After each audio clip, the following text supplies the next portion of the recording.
Most people think Elon is actually in space.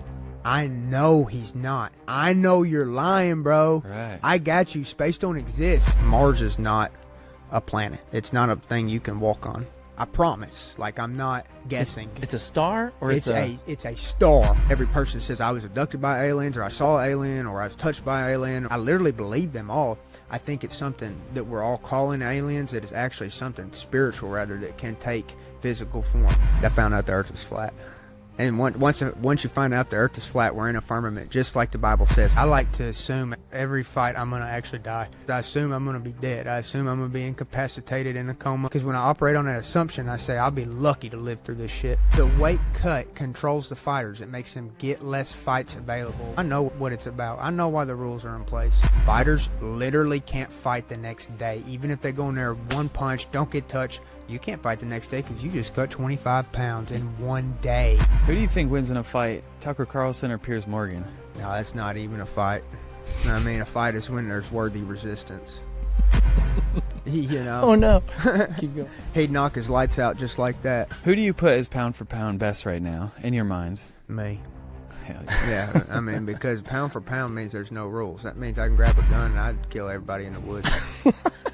I would. I mean, because it's what it means. It means I get to fight heavyweights. Well, okay, so now we're not talking about weight classes, so now what are we talking about? I can shoot, too. If you follow the UFC at all, you've probably heard of Bryce Mitchell. He's a former lightweight that's moved down to bantamweight, and he's just a beast inside the octagon. But he may well be equally known for his opinions and antics outside the octagon. He's a very controversial figure in that he's a self-proclaimed flat earther, he's a biblical literalist, and an aspiring politician. Bryce Mitchell is one of the nicest guys we've met. And so when we got the opportunity to go to his 16-acre farm in Arkansas, we jumped at the chance. And I'm going to say you can't help but root for the guy. I asked him off camera, you know, how did he get this farm and all the buildings? And he said he's paid for it all with fight money. I mean, he's truly come out of poverty and is building himself up to be a sovereign individual. When we walked into his shop, where it's half a training room, which you're going to see, and then half tractors and tools and all of these, he had a big cardboard box where he was growing grubs, worms, and he had eggs that he was trying to hatch because he wants to provide all of his own food on his own farm and to be able to live completely independently. It's really impressive to both be an active UFC fighter who's beaten some of the best fighters in the world and to have a farm, a hobby farm, where he's producing cattle and produce and all of these. So he was awesome, and I think you're really going to enjoy this conversation. He says some wild opinions, and you're probably not going to agree with everything that he says, and that's okay. I probably have about a decade on him, and I've changed my mind about a lot of things in the last 10 years, and so I'm not going to hold anybody's opinions against them. I'm just grateful he has opinions. I'm grateful he's actually thinking about things as best as he knows how and coming up with the way the world works. So we had such a fantastic time with him. In fact, once we were done, we turned off the cameras and he invited us over to his trailer that's beside his house. And he lived in that trailer for 8 years while he was saving up fight money to build the house that he has now. His wife, Erin, is incredible. He has a 19-month-old son named Tucker, whom he named after Tucker Carlson. He was on the Tucker Carlson podcast a couple of years ago, and that's how he met his wife. His wife saw him on there, and then they connected. And then when they had a kid, he named his son after Tucker. So he's actually really good friends with Tucker Carlson, Theo, Vaughn, a lot of these guys. They all know him. I'm so grateful that we got to talk with him. So I hope you really appreciate this conversation. It will get interrupted a few times by Mr. Tommy, who's a hand on his farm. And we left that in because we just wanted to give you a chance to see kind of what a day in the life of Bryce Mitchell is like. All right, on to the show. This is the Austin and Matt podcast. Bryce, thanks for having us. Yeah. This is so fun. You guys are so amazing, man. Thank you so much for coming out. Yeah, man. I love this place. For those who aren't watching, we are inside of your gym, your personal gym, and we're on the mats. And behind me is a tractor and a wood-burning stove. Yes, sir. And a bench press and a some squat rack. And some chicken eggs where he's got them incubating. Yes, sir. It's an incubator. You're growing your own grubs. Homemade incubator. Growing your own, a master incubator. Yes, sir. You're growing your own grubs and worms. Yes, sir. This is an incredible thing you've put together. Thank you so much. So we're in what I call the shop. It's literally connected to my house. And the shop, it encompasses the gym, which we're on the mats where I train. And people from all over the world fly out here. You know, and then we also have storage equipment, a little bit of room for like weight workout here in the shop, and then all my tools. Yeah. You know, and I got a little work table over there with the vise on it. So, you know. Do you train exclusively here, or do you have other places you go to? So I train in a gym in Searcy. It's 15 minutes from here. It's called Jiu-Jitsu. Love that spot. That's where I broke my nose the other day. Oh, right. Yeah. It was an accident, man. But and then Little Rock, that's an hour away. And then I got a lot of connections in Vegas. And anytime I go to a big city, I can find gyms. I always find somewhere to train. So I've trained in a lot of places. I've even been to Serbia to train. I lived there for like 2 months. I've been in New York. I lived with Ally Aquina, a UFC fighter. You know, Aljamain Sterling, the champ. Yep, I was sleeping on their couch. Oh, no way. For about 2 months in New York. And you train with Marab, too. Yeah, I trained with Rob. Yeah, and his buddy there. Aljo. Yeah, we're friends, brother. I've known him since I was 19. I remember the first day I met Marab. I'll never forget the first day I met Marab, ever. I mean, I remember it like it was yesterday. Aljo, Marab, I was sleeping on Al's couch, staying there. We had Pat in there. Pumi was downstairs. It was a fighter house. We all trained together, you know, make each other better. What do you remember about Marab on that first day? First day, I remember we went in the gym, and I looked at him, and I was like, all right, and I hadn't met him yet, and I just had met him when class started, so I knew everybody else pretty much that I was training with except Marab, and I was like, okay, this guy's a beast. I just look at him and knew, and then we went chest to chest. I remember he threw me up head over the heels. I did a cartwheel. I remember landing on the ground thinking, oh man, this guy knows what he's doing. And then we just started going again and again. And then I went with Aljo. I rotated with Aljo. He put me in about 5 anaconda chokes in a row, maybe 10. Same choke over and over and over. We just kept doing the same thing. I kept trying to do it, and I was doing it wrong, and he just locked me up in the same choke. I remember that like it was yesterday. Who do you think you get along with the best in the UFC? Well, I mean, AJ Cunningham, he stays over here with me, and we train all the time. So AJ, I mean, he literally has lived here before. So, okay, if we don't count AJ, because he's like, come he's on, the man. automatic. Like in the He's family. like my brother, bro. Like, okay, dude, there's just so many of them. They're all so cool. I mean, all the fighters that I know are just so respectful and just such really nice people. Then I have to say TJ Brown. And, well, that's not fair either because he lives an hour away, and we go fishing, we hang out, we've known each other forever. So I'd say TJ and AJ. Right on. And they're both from Arkansas. Yeah. But outside of Arkansas, okay, I'll tell you one person that I like talking to the most that I met, that I just had a really great conversation, which I didn't know how to go first time I met him, but it went really well, and I really liked was Conor McGregor. I've only talked to him like a couple times, but you know, I really liked him after meeting him. Well, yeah, what do you think about his run for president? I wish he would have won, but since he didn't win, his country's going to fall into civil war and tyranny. That leads me to a deeper question. What do you think that fighters, because fighters have really entered the cultural zeitgeist. They have a firm place up at sort of the top of culture right now. What do you think they bring to society as far as cultural leaders? What do you think the role of the fighter is in society? Well, overall, fist fighting is, if you just take the fist fight itself, it's absolutely worthless for society. Most people don't need to have hand-to-hand combat skills or anything to do that pertains to fist fighting. But the spirit that you see in a fighter, you want that spirit in your society. And if you don't have that spirit in your society, a society that has that spirit will conquer you in battle. And that fighting spirit, because what it really is like, even when you know that you're going to lose, you just keep fighting. Like, that's like real fighters, when they're in fights sometimes, they're like, yeah, I can't win this fight. I'm dog-ass tired. I can't move. I can't do nothing. I can't even hardly breathe. But I'm just going to keep fighting just because I don't even think I'm going to win. I'm just going to, maybe I can, but I'm just fighting for my life. I'm just fighting to survive, to not get my head bashed. And then you come back after fights like that, and then you win. And you're like, wow, that was a fight. I thought I might die. You know what I mean? And if that spirit is alive in a society, and people can appreciate that spirit in an individual and uplift an individual who contains that spirit, that embodies that never quit, fight to the death attitude, then I'd say that's a rather healthy society. And if a society was idolizing people who kick a ball over somebody that was to really demonstrate fighting abilities, to me it's not the same. Kicking a ball and fighting is not the same.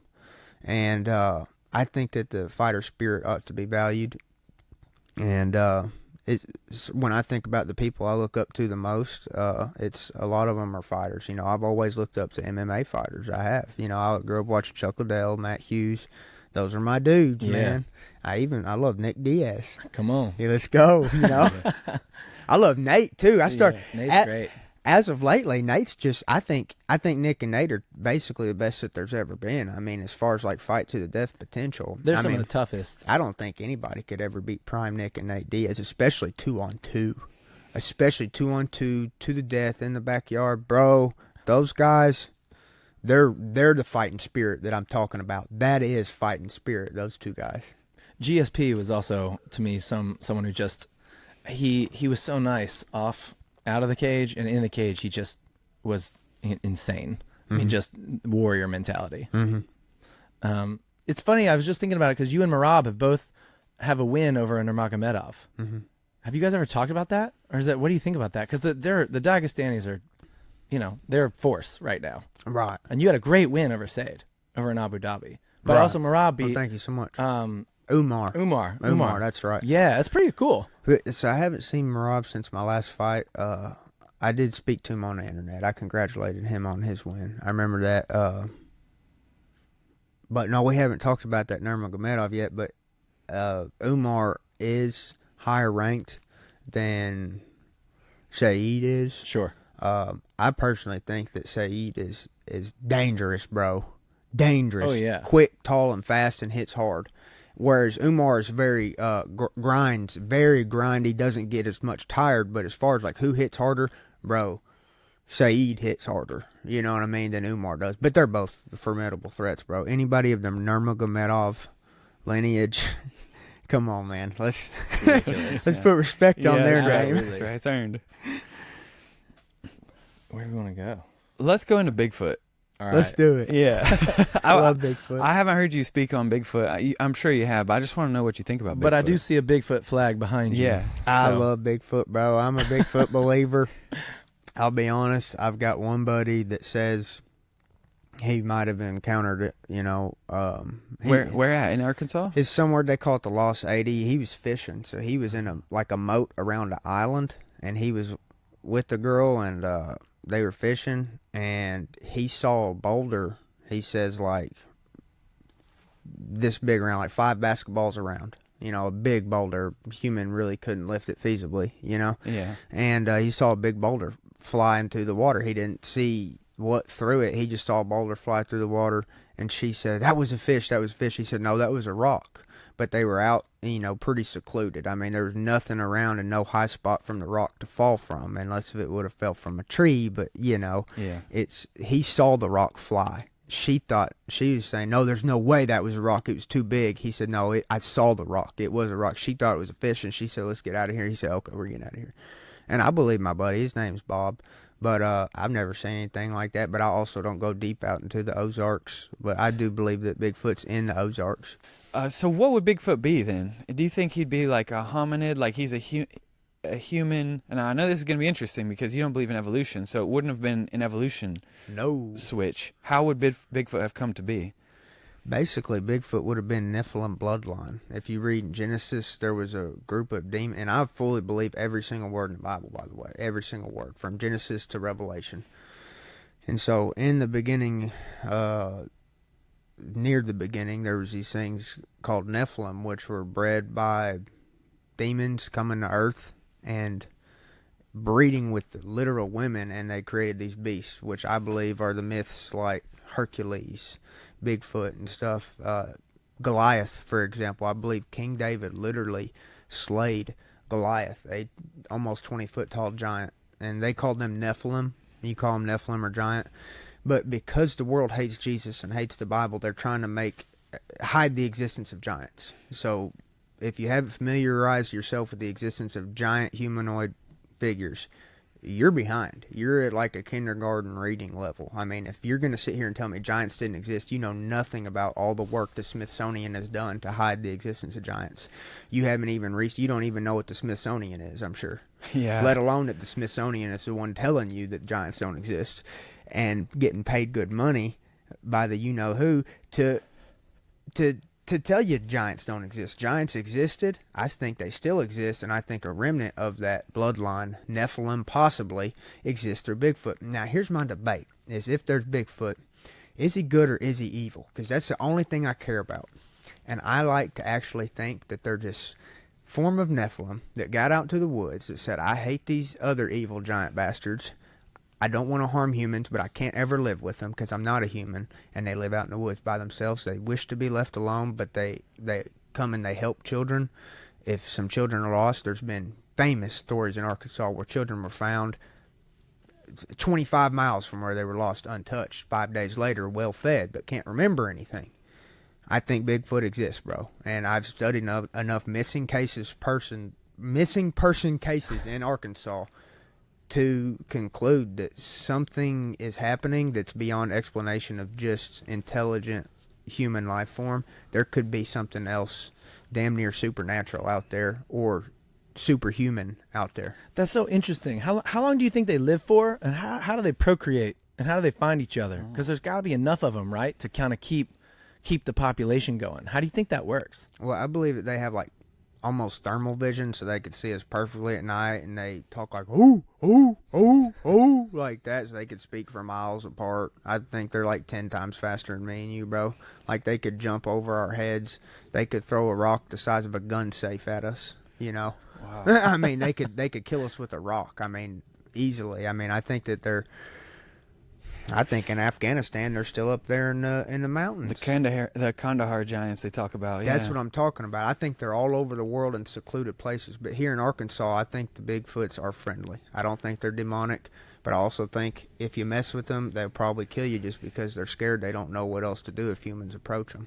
Well, it's interesting because you're kind of saying that, if I can extrapolate, I think you're saying that they're Nephilim that found sort of a salvation through becoming preppers out in the woods and leaving their culture behind, which would have been sort of this centralized demonic force, I guess, that David, I guess, ended with the Anakites. I think it was the Anakites in the Bible that Goliath was descended from. And you're saying they just kind of went out and said, we're just going to live in the nature.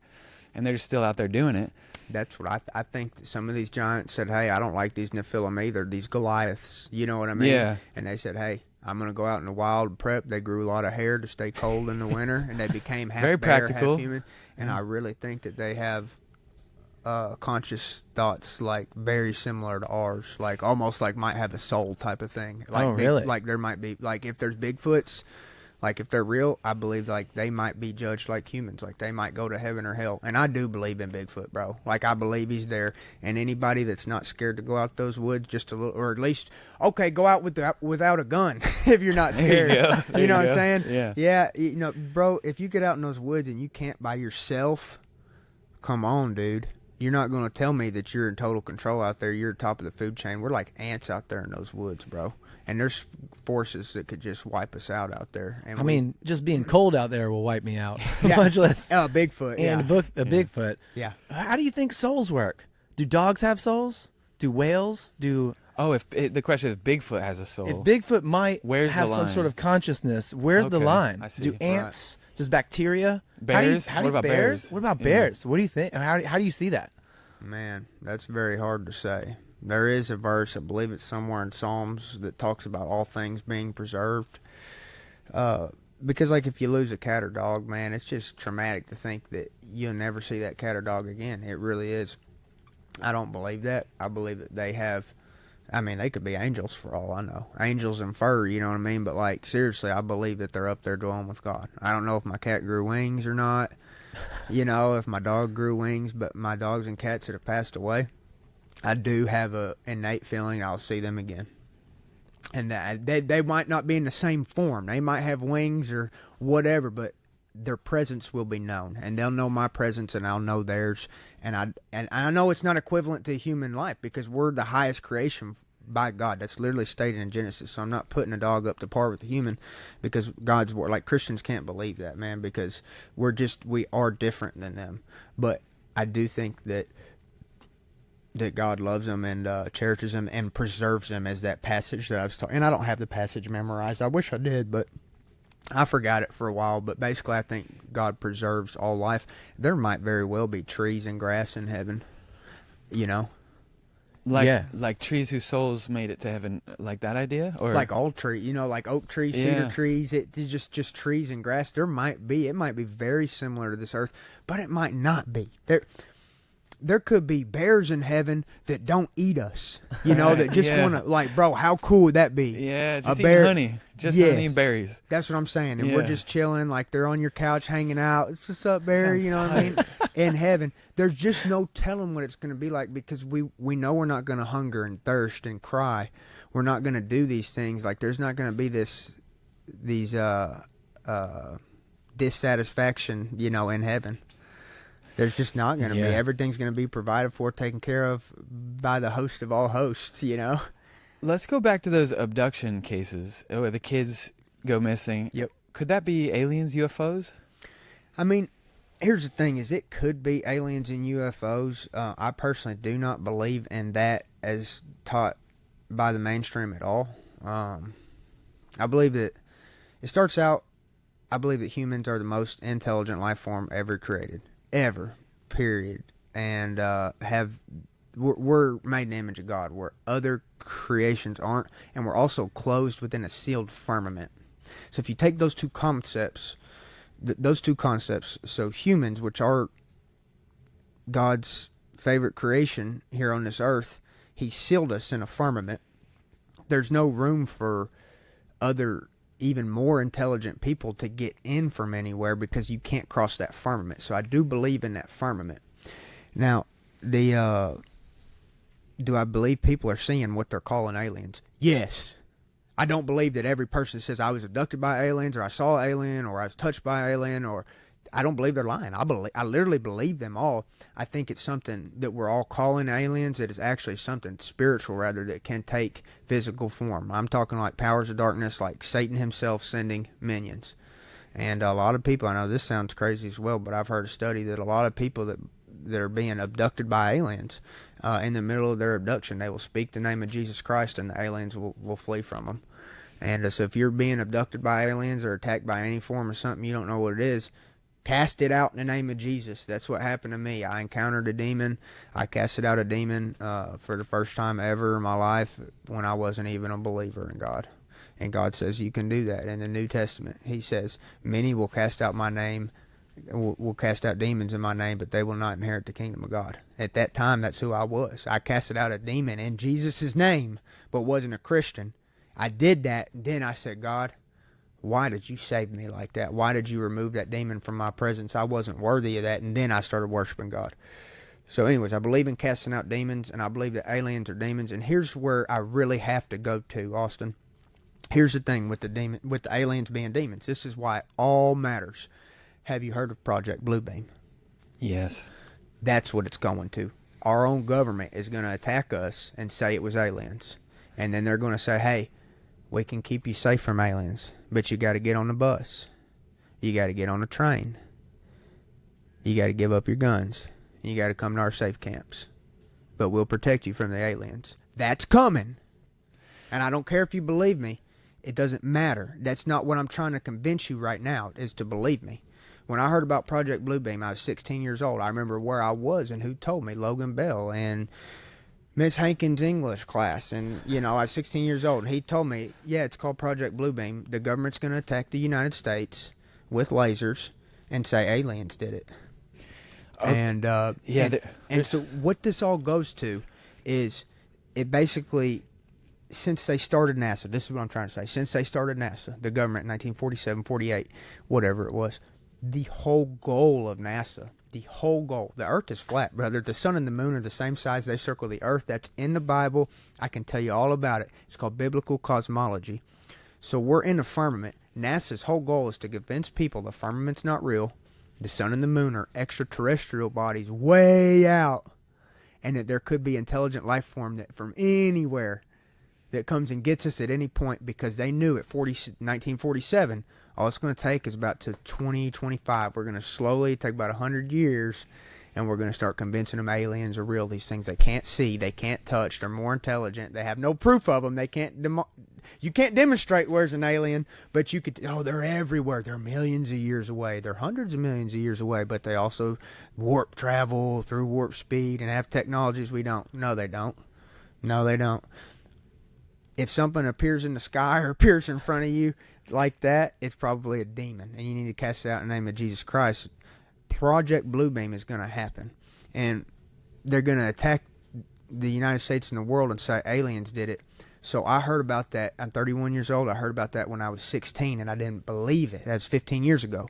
I didn't believe it for 10 years. 5 years ago, I started believing Project Bluebeam. So it actually took me 10 years to believe what my buddy Logan Bell told me was true. What was the convincing part? What happened over that 10 years where you finally go, oh my gosh, this is what's happening? I found out the earth is flat. And once you find out the earth is flat, we're in a firmament, just like the Bible says in Genesis 9 times on the first page of the Bible. Firmament is mentioned 9 times. We are literally sealed. That's why we have air pressure. You can't have air pressure without a container. And we have air pressure on this earth because pressure comes from a sealed gas. So the oxygen is sealed around us. We're sealed by barriers called the firmament. It separates. It's a water barrier. Literally, water can't. What do you think the firmament's made of? There's no telling. It's described in Job being like molten glass stretched out. I do believe that it's translucent. It would be plasma, probably, wouldn't it? It would be like Robert Temple. Now we're talking. Style plasma. Now we're talking. Okay, it's solar wind plasma stuff. Something we don't know. Something we don't know that actually could be explained by the laws of science. We just don't know because there's no telling. Are the stars? How far up does the water go past beyond the firmament? There's water. Mm-hmm. Does that go on for forever, or are there stars behind that somehow? Are we in like a fish tank with water, and we're a bubble underneath, and above that are stars, or where are the stars? How does it work? So in the Bible, it says, I believe in 119, 120-ish, somewhere in there, it talks about, even before that, it brings up the stars. You know, I should have brought the Bible out for this, but basically, the sun, moon, and the stars are the only heavenly bodies that there ever was. All these planets that they tell you about, those are not, like, Mars is not a planet. It's not a thing you can walk on. I promise. Like, I'm not guessing. It's a star, or it's a star. Mars is a star. You can zoom in on it with the telescope and see it blink. It's a light. It is a luminary. It is what the Bible says that it is. There's only 3 heavenly bodies, and I will tell you what they are: the sun, the moon, and the stars. There's not a planet that doesn't exist with a moon or system of moons. This is it. This first page of the Bible. This is all there is, all there ever will be. This is all God created, and He put it great for us in King James. Sun. One sun. Only will be one sun. Only ever was sun. The sun is not a star. That's a differentiation. The sun. The moon. One moon. There's no planets with moons. There's no other moon. And the stars. That's it. There's no planets. Those are stars, bro. They're luminaries. They're objects made of light, and when you zoom in on them, the light not only it's reflective, it oscillates. They vary in their intensity. They're shaped like different things. There are some stars where you zoom in on them, they're shaped like an eyeball. There's another star, you zoom in on it, it's a human figure, bro. You can see arms and legs. Like when you zoom in with the most powerful telescopes, way more powerful than Galileo had. You know, if you zoom in with the Nikon P1000 or P9000, bro, you can see figures in these stars. They might very well have consciousness. They are not. There's no such thing as another planet. And if you're a Christian, you need to know that Mars is not a planet. It's not made of dirt. It is a star, just like the Bible says it is. That's really interesting what you said about stars maybe having consciousness. That's not the first time we've heard it, even on this podcast. Oh, bro, it's a fact, bro. They're watching us. What defines consciousness? What makes something conscious? That God has to breathe life into the dirt. He's the only creator of anything, bro. He just can touch dirt and it comes to life. Do you think robots will ever have consciousness? No, they're man-made. They will have programs. They will not have free will. That's what I'm trying to get at. I believe it's opposed to Christianity to even insinuate that anybody can create free will other than God. We're not capable of it. Only God breathes free will into people and makes it possible, and he does it at the moment of their conception of their soul. What do you think about predestination then versus free will? How does God predetermines in his book? I think that anything that goes against free will is bullshit. We have free will, and the atheist will tell you we don't. And predestination, yeah, God makes you, and he knows what you're going to do. God already knows if you're going to heaven or hell. He's letting you live your life so you know why you go where you go.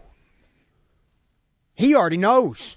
He don't need you to live to tell you where you deserve to go. He knows what we're going to do. He knows if you're going to cheat on your wife, he knows where you're going to do it, who you're going to do it with, and he knows what's going to happen because of it.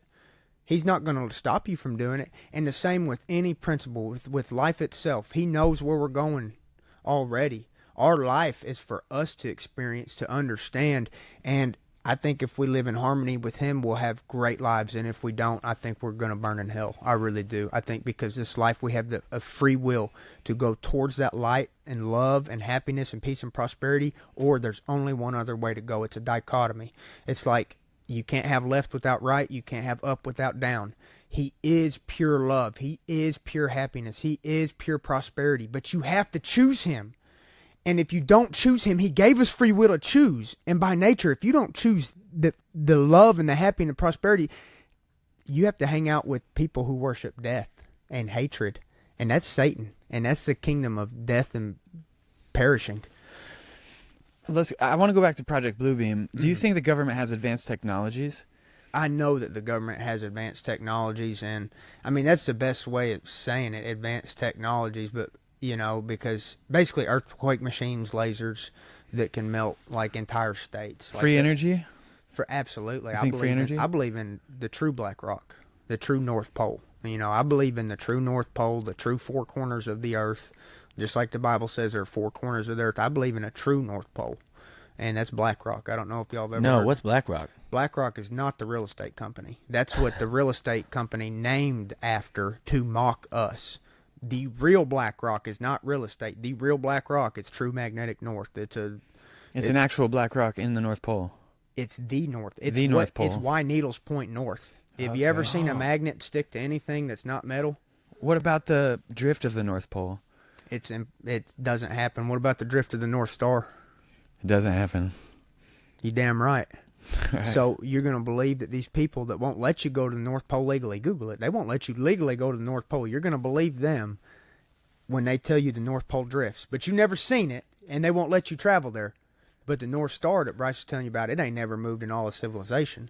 I'm telling you, right beneath that North Star, there is a North Pole, a true black rock. It's 20 miles high. It's an estimated 3.5.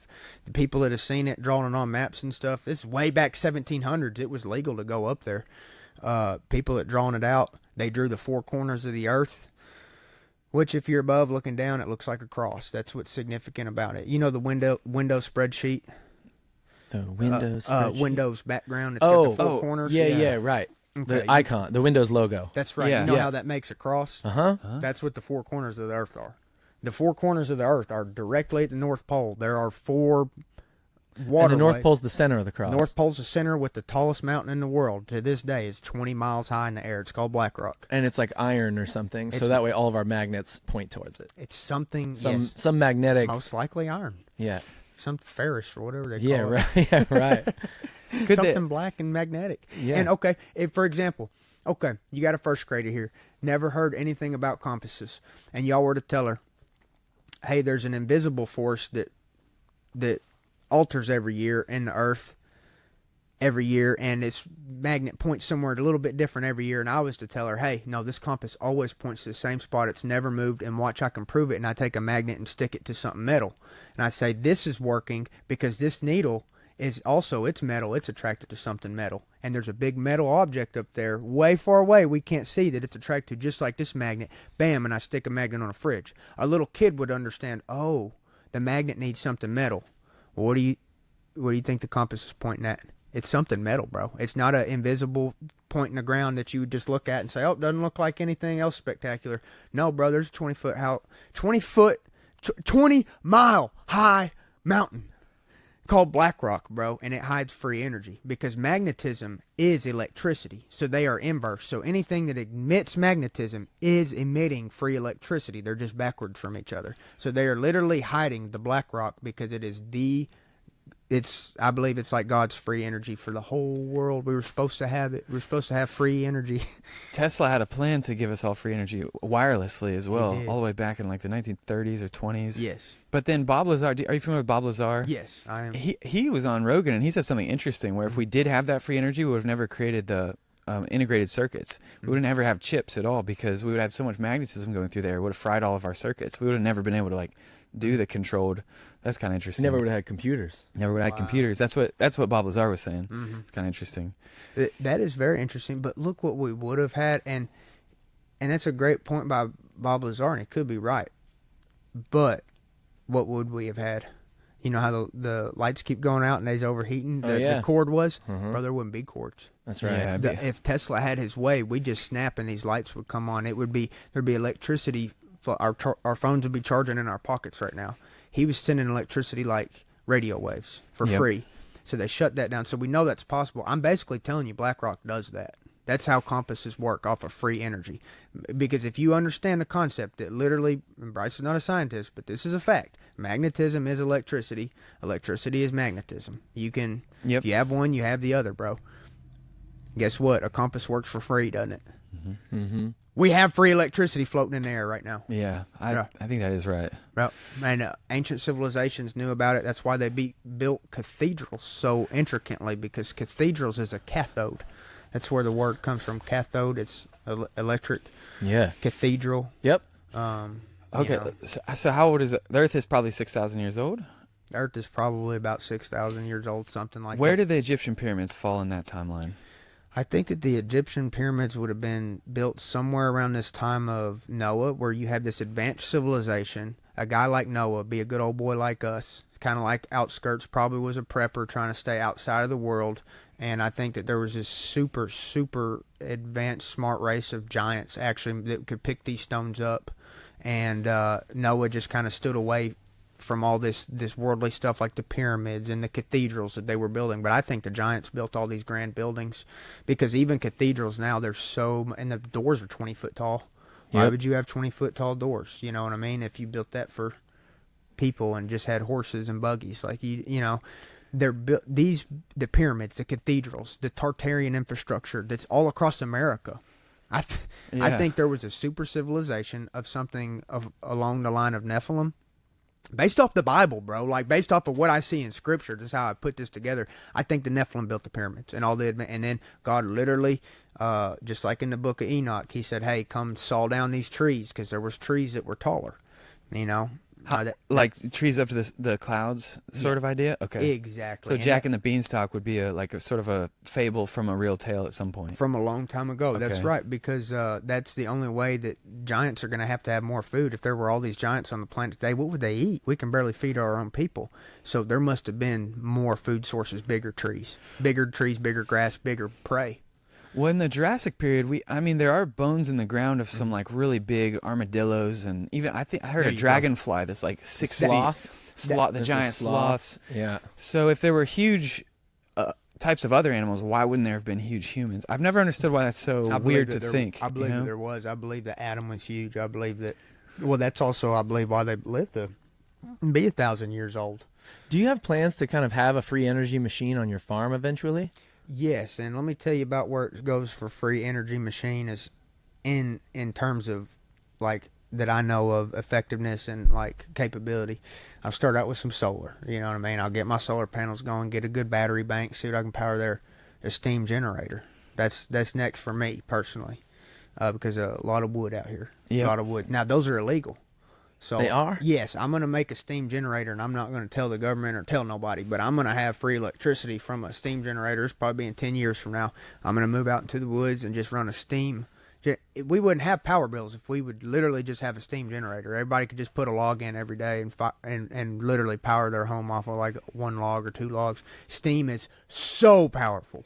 So powerful. That's why the government literally said, nope, you can't have steam generators. They're too dangerous. They're too dangerous. No, they don't want you to know that you could power your home off of a log.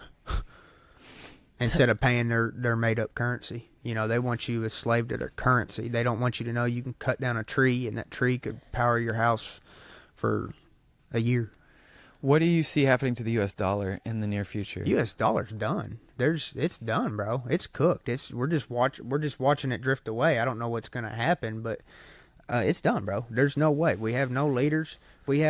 If we have some states secede, we could maybe have some states make a strong dollar based off of for example, if Arkansas seceded and the government said, "Okay, you're losing your Social Security. We're gonna cut all your benefits. We're gonna try to be the bad guys to you, Arkansas, because you seceded." I'd say, "Okay, well, we're gonna pump all the natural gas we fucking want, and we're gonna create our dollar and back it by our natural gas. We have trillions of dollars in natural gas right under our feet. Why are all the Arkansans poor while these billionaires are raping our kids on an island?" You know, what I would do if I was leader of Arkansas, I'd say, okay, I don't want your federal government money, and you're not ever going to touch my people again. You're not ever going to tax them. And then I'd drill as much natural gas as I could. I'd sell it to all these surrounding states for very cheap. And I probably wouldn't sell it for dollars, to be honest. I'd probably trade it for other natural resources. I would literally trade natural gas for Texas beef or Texas corn or whatever. You know what I mean? Like, establish I would trade a local economy. Yeah. Establish a local economy based on what's the word? Barter. Barter. We need a barter-based economy. That's one way to help it. Barter when possible. But I of course, I believe in currency, man. I studied economics. I know anything can be used as currency. And are you a big fan of like Von Mises's kind of economics, or because we're in the Keynesian? Austrian? Or, He's the Austrian. Yeah, that's Keynesian. right. We got the Keynesian economics is now, which is looking for 2% inflation in fiat currencies, and then there's Keynesian Austrian economics, which is more of the libertarian side, where either backed by gold or something like that. It sounds like you're more in that line. Oh, definitely Austrian, because all these Keynesians, bro. Like, I wonder if this Keynesian, was he a Christian? I do not know. He was like 1920s. I don't know. I don't know how a Christian could believe, because you believe sin exists. So now you believe in the necessity of a governing body, and now you know that governing body is going to be innately evil, run by sinful humans. Like, bro, Keynesian don't work because it gives power to the government to redistribute people's wealth. And I know in theory it sounds great, but Christians know sin exists, and anytime you give people control of other people's money, the sinful are going to take it.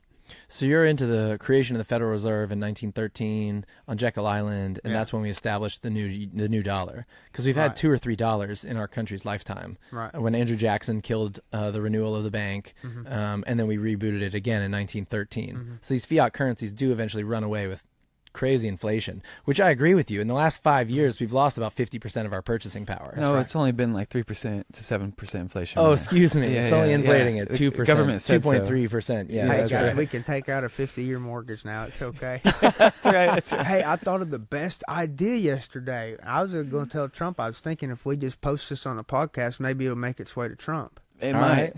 Well, let's just do 100-year mortgages. That's right. Why not?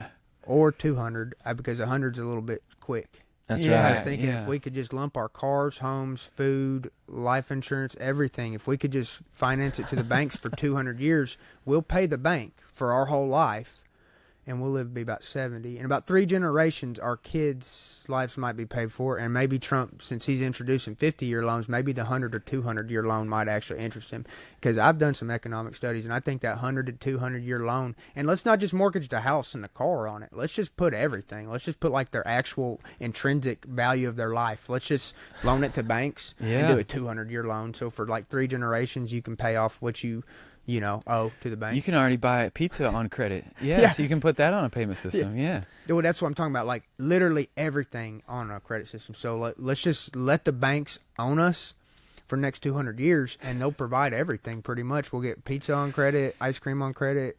Come on. They'll they'll have an incentive to help us keep living. They want to keep getting those payments. So that's right. Maybe it's something will actually happen. Alexander Hamilton, get everybody involved in your debt. And it is true, when mortgages were first introduced in the 1930s, they were all 7-year mortgages. And now here we are up to 30, and now we've extended it to 50. So it's just a part of this this is Keynesian economics. Do you think that Bitcoin is even maybe a step in the right direction away from the Federal Reserve? Or do you think Bitcoin is just worthless? Well, it's beyond worthless, because what it is that it's really they're going to use crypto for is they're going to take away the dollar. That's what we're saying. They're crashing the dollar on purpose. They're going to force digital currency on us. This is what the Bible talks about without saying it, because when John had these dreams, he couldn't say, hey, Bitcoin's going to take over the U.S. petrodollar, and the U.S. petrodollar is going to crash, and the yen's going to take over, and they're going to have more GDP. Do you think John could have told you that in Revelation? No. He said, you're not going to be able to buy or sell unless you take the mark. The mark is the mark of digital currency, bro. You're going to have to take a mark to have I believe the dream that John saw is our generation being the currency being diverted into a chip, and then the chip going into the body. And digital currency, all it is it's making people who are Christians, who are extremely anti-mark of the beast, it's making them more comfortable with that next step closer to the mark of the beast. But I don't think crypto's a sin. I've got it. I've got some crypto. I'll sell it here in a little while if I have to. Which cryptos do you like generally? I did Bitcoin and Ethereum. I didn't know what I was doing. And yeah, they're the top two.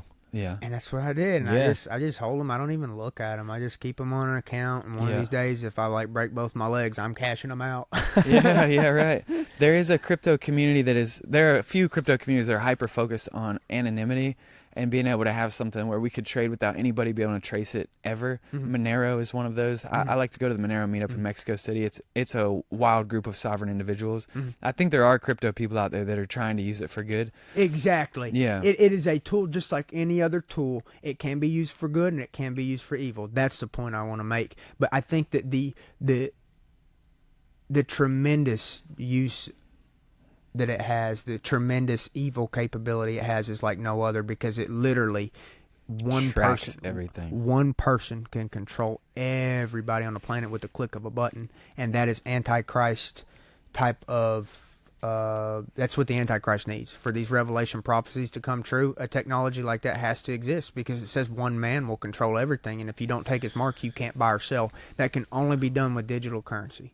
What do you think about the idea? Because I remember 20 years ago, everybody was talking about, well, in the circles I ran in, the mark of the beast was your social security number, because it was very similar, that you can't buy or sell, you can't open a bank account, you can't get a mortgage, you can't get a job. We're going all caps here. All caps. All caps. All okay. caps. Yeah, laid out for the audience on the name. Yeah. Yeah. Even the idea that the government makes a corporation out of you every time you're born with your birth certificate, and your name is in all caps, and so you as a sovereign, your name is not in all caps. Have you ever heard of this and the idea of that?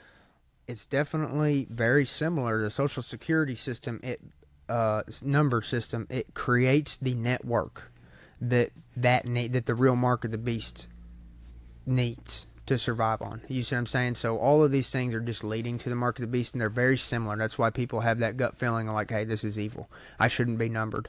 I shouldn't be numbered like cattle.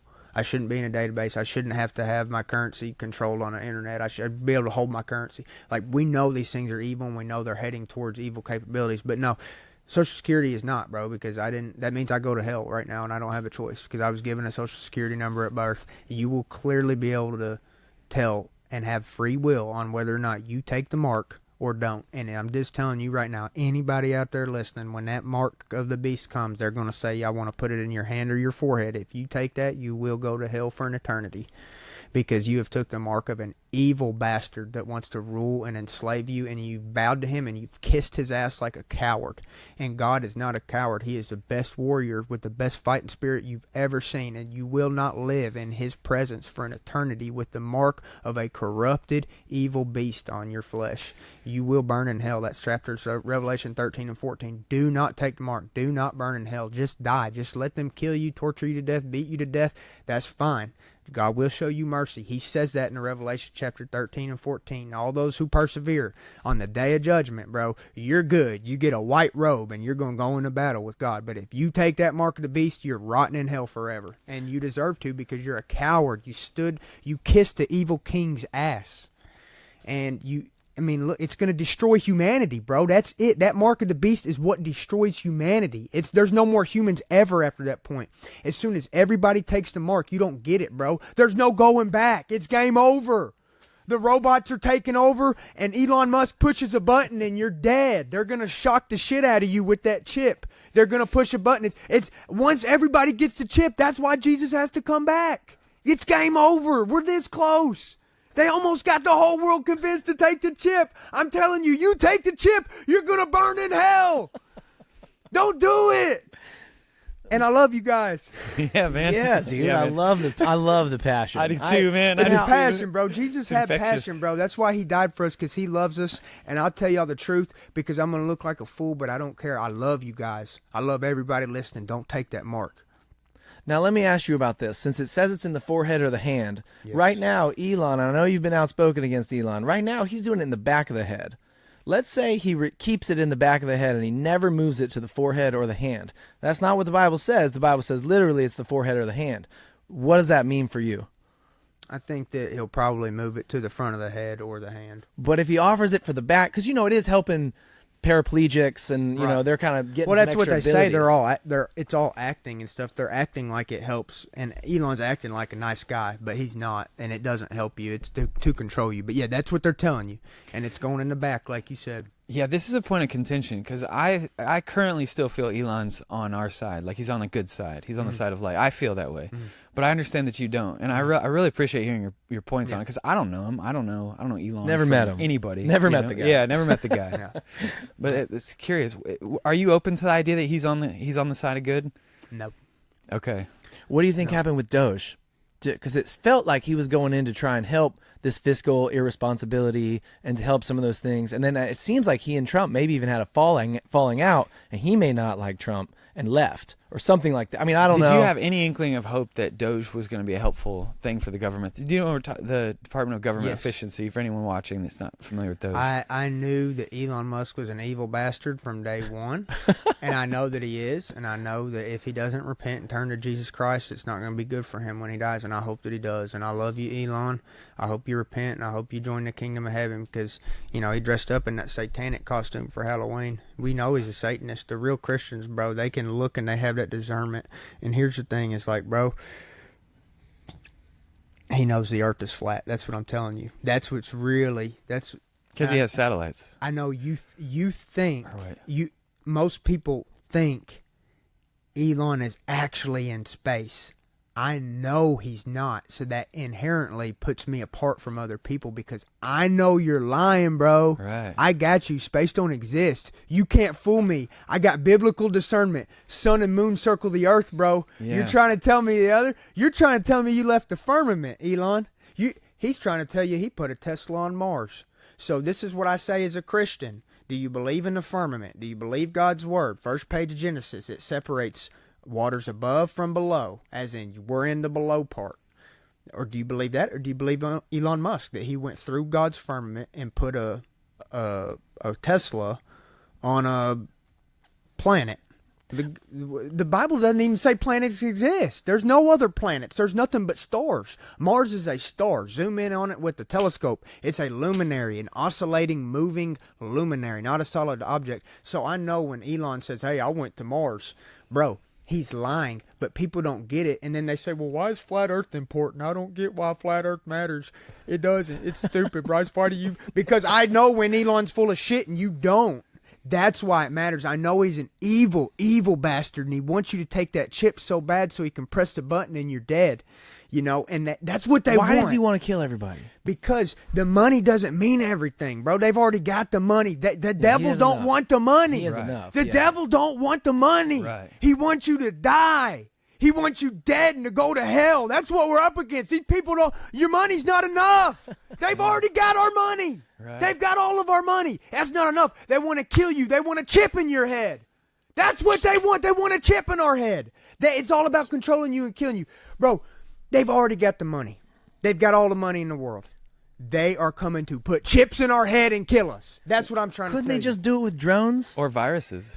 Or viruses? Could they just virus it? I mean, I think we have it. We just kind of lived through that one. Let's not go to that. We'll get into video ban if we say that word. Let me tell you something. Let me tell you something. Yeah. To them, to Satan, we're like cockroaches. Humans are like cockroaches. If you're going to be Satan, and who does control this earth till Jesus comes back, that's in the Bible. Prince of Darkness. Yeah. Yes, Prince of Darkness. We're like cockroaches to him. You ever sprayed cockroaches with some viruses? You ever sprayed them with poisons? Kills a lot of them. Do they go extinct? No. You ever bombed a cockroach? You ever burned them? You ever burned a house down? Does it kill every cockroach when you burn the house down? There ain't a bomb. Yeah. There ain't a poison. There ain't a nothing. He's tried to gay us out so we kill ourselves. Satan's tried everything. The only thing, and I'm telling you, Satan's going to do to destroy humanity, he's going to put a chip in each one of us. Every single person is going to have a chip. But not and you. Then, no, I'll be dead. He'll already cut my head off. The army of people with chips will come kill me. Oh, there we go. That's what happens. That's what has to happen. When every person gets a chip, one man can press the button. All humans are dead. That's the end goal. Game over. All humans dead. It's like the Kingsman. You ever see that movie, The Kingsman? Maybe spoiler alert. No, It's a couple of years old, but it was like a young kid joining a CIA. it was like a James Bond kind of yeah, thing. Yeah, but in England. He was in English. England. In England, he was British. Yeah, and basically this billionaire gave out a bunch of free cell phones, free internet, free everything, And they blew up. and they put a chip in the back of their ear, and then they all started blowing up. Yeah. Dude, it's like the pagers. Remember when they blew up the pagers Yeah. recently? Just like when they blew up Charlie Kirk's lapel mic. Oh, is that what happened? Probably, bro. No exit wound. Come on, man. I shot some deer with that 30-06. It goes through, brother. I saw an exit wound come out of the neck, or was that the entry wound you're saying? Some people are saying it was entry but no exit. That's what the coroner said. The coroner said there's entry but no exit. But I think that just like the pagers, who use the pagers? Yeah, right. Yeah. Yep. Yeah, they're real good with those. Some military people. Military. Yeah, guys, exactly. Yeah, I think it was the lapel mic that got Charlie. Okay. I think so. Just like the pagers got them other boys, I think the lapel mic got Charlie. I think that's an inside job all the way up. How do you explain eclipses? Did the eclipse come through here? Did it ever hit Arkansas? We're going back to flat Earth. I'm going back. Yeah, Okay. the total solar eclipse. When the sun and moon. Okay. One overlaps the other because I went to Missouri when it happened about a year and a Matt half drove ago. across the country to chase the eclipse. I really wanted to see He's it. really I've never passionate, seen yeah. a total solar eclipse, and it just sounded like a crazy thing that happens. So amazing. Yeah. So amazing. Yeah, and so Wow. I had to see it, and then I looked at it, and then also they could tell you, it's going through Texas and Austin, and here they literally tracked exactly where the full eclipse was going to be. Wait, so that is proof that the sun and moon are not at the same distance from the Earth, because the moon can pass in front of the sun. One had to get right? in front of the other. Is that right? Right? They're not the same distance. How does it work? Or no, no, I'm asking actually. Right. Yeah. This is what I love to answer too, because this really will simplify it for y'all. Okay, Because okay. We're at a Yeah. juxtaposition here.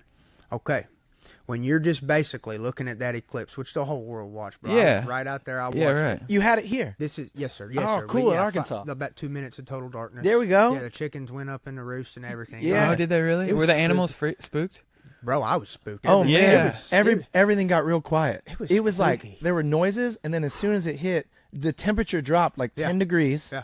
All of a sudden, and everything goes dark, and all the animals were quiet. Whoa. And it was so eerie for a few minutes. And what was going through your head? Here's number one thing that I want to bring up about this eclipse, and I have a question for y'all.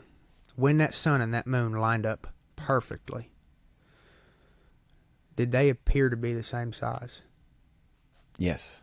Right? I mean, Sure. I would have to assume. Yeah, I mean, yes. it went right behind it and held, and then the little sliver came out the other side. Yeah, so same- they at look- least approximately, I'm here to tell you, they are. What your eyes see is correct. Anything else is unchristian, it's satanic, and it's bullshit.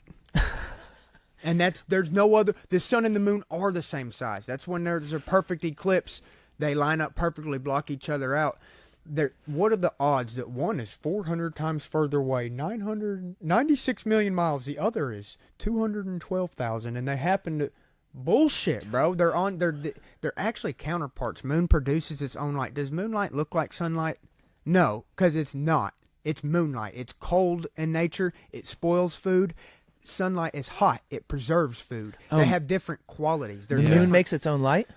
For a fact, bro. It's a luminary. It's on the first page of Genesis, brother. But when it's like these Christians, you got to read it, bro. Christians, you got to understand it. It says the moon is its own source of light. This is stated in Genesis. It's a luminary, sun, moon, and stars. There's only one sun, there's only one moon, and everything else is stars. Wait, you got to help me out with this, though. Yes. If the moon passed in front of the sun and they're the same size, then they must be relatively close together. Yes. Is that right? That they're relative. Because if I hold my thumb in front of the light, my thumb's a lot smaller than that light. Right. But I can almost cover it just if it's far enough away. So now we're talking about two objects that are what we call local.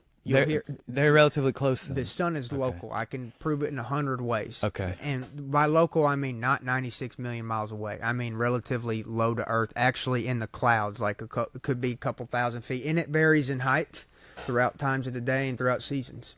But I'm telling you that the Earth is very close, and it's the same distance as the moon. It's why they look like they're the same distance apart, because they are. Your eyes are right. It's okay. You can believe what the Bible says. You can believe what your eyes tell you. The earth is not spinning 1,000 miles an hour. Ecclesiastes, this is Old Testament. First chapter of Ecclesiastes, it'll tell you the sun goes around us. It's like, come on, man. It says it over and over in the Bible. The sun comes around us. Christians, make up your mind. Denounce NASA. Tell them to go to hell. Tell them that they're the evil bastards that they are. Tell them Project Bluebeam ain't going to work on you. You're not going to take the chip. The robots ain't taking over the earth while we're here. This is die for your Christian way of life and die for your beliefs. That's what we have to do, guys. And we can't even get Christians agreeing that the sun and the moon are the same size in the sky, because some of them believe that they're billions of years. And I want everybody to unify and know NASA's full of shit. And it's very biblical. It's very important. And I love Jesus Christ. And that's why I love to talk about this stuff, because it matters. It's put in the Bible for a reason. In fact, the firmament, the sun, moon, and stars, that's on the first page. This is day one kindergarten material. If you don't know it, you are behind. You need to catch up, Christians. You need to understand we're in a firmament. We're not going to no Mars, bro. There ain't none. Dude, you're ruining one of my favorite conspiracies, though, which is that there's buildings and obelisks on Mars. I love this. In Cydonia, some region on Mars, there's supposed to be civilizations. Yeah. Let me tell you something more exciting. Can you ever get to an obelisk on Mars? No. No. Let me tell you something. If I was a type of leader, could organize any type of exploration, I will call you and we will go to the true North Pole. You can actually, with your own eyes, you can see the stuff I'm talking about. Right. I'm not full of shit like Elon Musk. I will take you to that black rock in the North Pole. We can go to the firmament. We can go to that Antarctica and see what I'm talking about. All the shit that they're telling you, you can't get there. You have to have our spacecraft. No, the real exploration is as simple as getting a boat and heading north or south. I'm telling you, it's very capable. I think we could literally touch the firmament, me and you. There's more exploration to do on this earth. There's more exploration to do under the ocean. Oceans, yeah. They've just tried to divert our attention to this fake outer space, because they know if we find out the secrets of this earth, we're going to find out we are divinely created. We are unlike anything else on this earth ever. We are created in the image of God. No other creature has ever been created like that. Don't worry. There's so much exploration to do, bro. I got to run this thought past you. Okay, this is one of my deep-held beliefs here. I just think of the earth. I know, I'm just exposing myself, which I love. I want to hear it. Yeah, man. Well, I genuinely think that if the earth were some sort of like spaceship, now we're going back to the earth, the idea being a ball, or it could be flat as, no, it makes more sense if it's a ball. So an object with dimension, yeah. Yeah, it's an object with dimension. I just got to think, if you build, and imagine someone made it, like it's made with intelligence. We can get on that page, I think. It's gotta be. It's gotta be. It's gotta be. Would you live on the outside of it, or would you live on the inside of it? Because to me, if you live on the outside of anything floating through space, you're exposed to all surface level events, which is all sorts of crazy stuff from space. I believe there's asteroids and solar flares and whatnot that can come. Also, if there were other species out there, they would be able to see you if you're on the outside. It's like building a house and then living on the roof. You wouldn't live on the roof. The reason you put a roof over your head is to protect yourself from the elements. Why wouldn't someone be living on the inside of the earth? Exactly. Okay. This is I believe in levels. Okay, let me get it straight for you real quick. Let me start from top to bottom. Let me go top to bottom. Who's most high? God. What do they call him? What's one of his nicknames in the Bible? Most high. Most high. Most high. He's got a bunch. You of them. ever heard anybody in their right mind ever address the God, the creator of our universe? You ever heard them come up to him and say, "Hey, most low. Ooh, God, may I never address you like that." Why do you think they call him most high? Why do you think they call him most high, Christians? He's high. He's up. Hell's down. I think the hell, they say, oh, when you dig when you dig down, it gets hot. That's hell, bro. I think you could probably hit hell with the shovel if you go down far enough. I believe in what you said, an earth with layers and levels. There is nothing. There ain't never been a gnat's ass higher. Nothing has been higher than the Lord. The Lord, it literally dwells in the spirit. The Father sits and looks down. Every description, when God swoops down on his chariots, held up by cherubim, angels with them, a whole crew of animals with him. He swoops down. He comes down. He ascends. You won't never see God coming up from the bottom, bro. That's where devil lives. It's down there in hell beneath our feet. Earth is in the middle. We're here in the middle. We're not in hell. We're not in heaven. After we die, we go up or down. That simple. Anybody that tries to tell you, well, science and this and that and blah, they're full of shit. It's up as high as the highest point up is God himself. He literally floats up there above the firmament, just like the word of God says. The earth is his footstool, just like it says. There is a firmament that separates us from him permanently and water between us and that firmament. Bro, I don't even know. I can't even comprehend all this stuff. I'm just telling you, that's how it is. And but the earth has layers to it, just like you said. Do you think that the devil has cells, and his cells go through mitosis, and he's like a biological creature? Or like, what's the physical representation if it's in this reality and God's up and the devil's down under the earth? Does the devil have cells? I Does the devil have never asked cells? that before. And does he go through mitosis? And does it shed skin cells? And does it, you know what I mean? Like a human, like a dog, like a tree. Like, is the devil also that, or is it some sort of like dimensional? Definitely dimensional. Like doesn't die or sleep, or something like. Doesn't need energy like we need energy. Right. We got to eat food to get ATP, so our cells pop and they keep going I and don't whatever. think he's like that, but I think he can possess people through the spirit. He can kind of come in and go out. Just like he did to Judas. It says that he was possessed by the literal devil. So I think he's a spiritual entity that whenever he wants, if the applicant is willing, he can possess their bodies fully.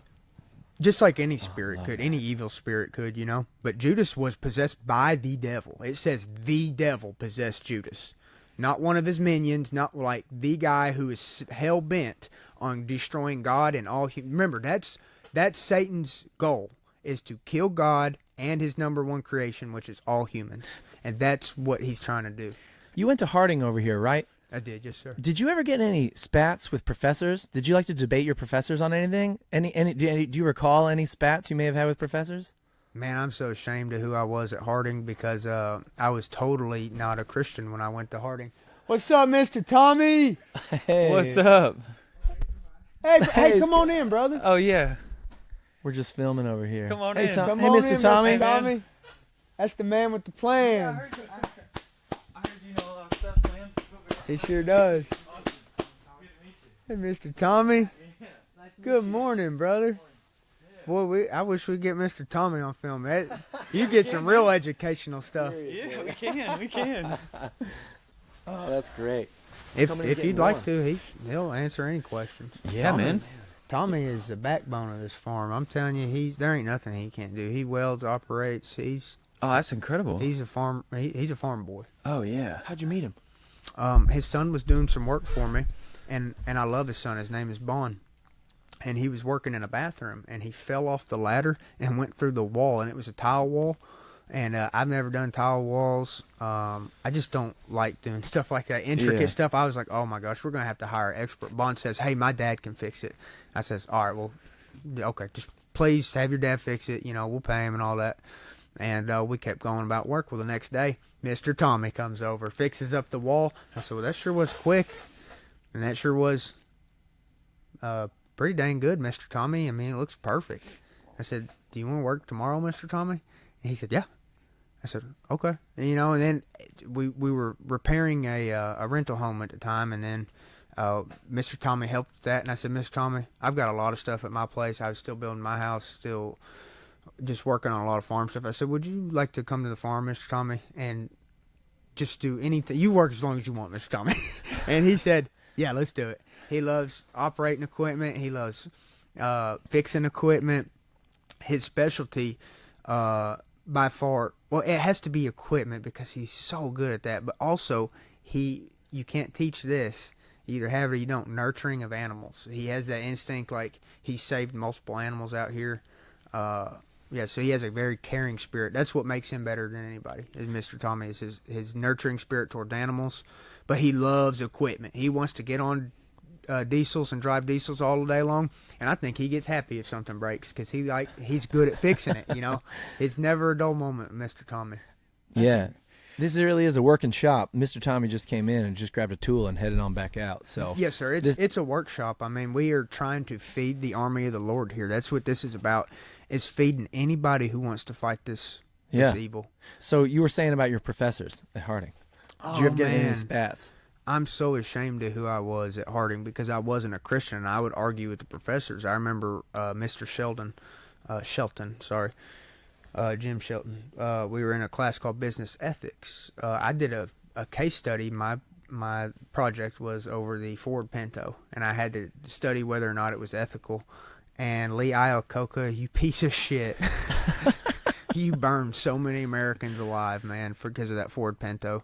But the Ford Pinto, why it's a business ethics case study is because Ford, for less than $1, could have moved the gas tank further away from the bumper. 99% of bumper collisions, which is where most car accidents are, like even at a traffic light, at a 20 mile an hour, 99% ignition rate. Yeah, they had designed it to where the gas tank was right behind the back seat, and it would hit, the metal would bend and spark, and it would blow up the gas tank, and it would project the fuel into the cabin, into the driver's back, and so they burned hundreds of. I'm sure I don't know the numbers, but a lot of people. And they knew about it, burned to death. They found out about it. Yeah, they knew about it. Yeah, Iacocca said, "I don't care. You know, we're just going to sell more of them." That's, you know, he didn't care. He was killing his customers. Lee Iacocca, he's a piece of shit. And so you do this study on the Pinto, and then you're talking to your professor, right? And so then I remember one day debating, does morality even exist? And as an atheist, somebody who did not believe in God, because I believed in Mars and Jupiter and Saturn and the Big Bang. I believed in evolution, bro. The devil tricked me, bro. I'm not that smart. I'm not going to act like I'm smart. The devil tricked me. I was a total fool. I had a midlife crisis, whatever you call it, where you turn around and say, holy shit, everything I know is fake and I have to love God. You know what I mean? And I had one of those moments. But basically, this is before that. So I'm trying to argue with my professor, telling him that there's no morality. That means killing, rape, anything is just an opinion. And so I had that debate. I was like, well, you can't prove to me on paper that it's wrong. And he said, well, you think rape is bad? And I said, well, I'm not saying it is or isn't. I'm just saying you can't prove it. And he's like, well, I can't prove it with the mathematical equation, but the existence of God, because God exists, I know there's morality. And what he says is right, and what's wrong is wrong. And I said, no, you can't even prove God exists. That's what I said to him. I was so wrong. But here's the fundamental thing is, if you're non-Christian, you cannot believe in free will and you cannot believe in morality. Because how would you deduce it? What would you build it on? Without morality, without God, there's no morality. Without God, there's no free will. So if you literally so much as believe that there's anything right or wrong, whether it be rape or killing, or if you believe in morality, you believe in God. Wow. If you believe in free will, that you have the ability to say, I want to make a sandwich and eat it. It's that simple. If you think you can make up your mind and to do something. Now, if you think you're predetermined to eat the sandwich and you have no choice, that's all bullshit. I'm just telling you, if you believe I can make a fucking sandwich and eat it when I want, that's my free choice, then you believe in God. Because the free will to make a sandwich implies a creator. He gave you an option, a soul. You have a soul. With free will implies the ability of a soul. Atheists don't believe in a soul. There cannot be free will without a soul. You see what I mean? The moment you were conceived by God, gave you a soul, free will came into existence. If you don't believe in your soul, you cannot believe in free will. We're simply a being reacting on chemicals in our brain. There's no soul telling us what to do. It's a very I think, therefore I am type of mentality. Yeah, and as an atheist, I struggle with that because I trusted the school system. I went to public schools. I didn't have a good father in the home. I have a lot of excuses, but basically I rejected God. And we can say it's all these exterior forces, which they were. The devil was at play, but when God gave me plenty of time in my circumstance to call on him, you know what I mean? He gave me the time I needed because most of my life I didn't believe in God, and I would have died and gone to hell. So he protected me. What sort of house were you coming out of? What was your dad like? What were your parents like? Single mom. Single never mom. seen my dad. Okay. And then, I would go to church, but it was more peer pressure to believe in God when I got there. You know what I mean? Cultural pressure, kind of. I was peer pressured to believe in God. Like, what do you mean you don't believe in God, Bryce? And I was like, well, I don't see him. I don't. Well, what do you mean, God? Where's he at? How do I talk to him? And didn't believe in God for a long, long time. And as I got older into my teenagers, I started saying, being comfortable saying, no, I don't truly believe. I've never seen God, never talked to him. And when I was a teenager, I would tell people, I don't believe in God. Have you ever tried to track your dad down? No, he's not worth it. If Okay. he's in heaven, I'll see him there. Okay. And I pray that he is, man, because I have a feeling that he might not be, so pray for him. Y'all out there, pray for him. I love him. I care about him. I don't wish no harm upon him.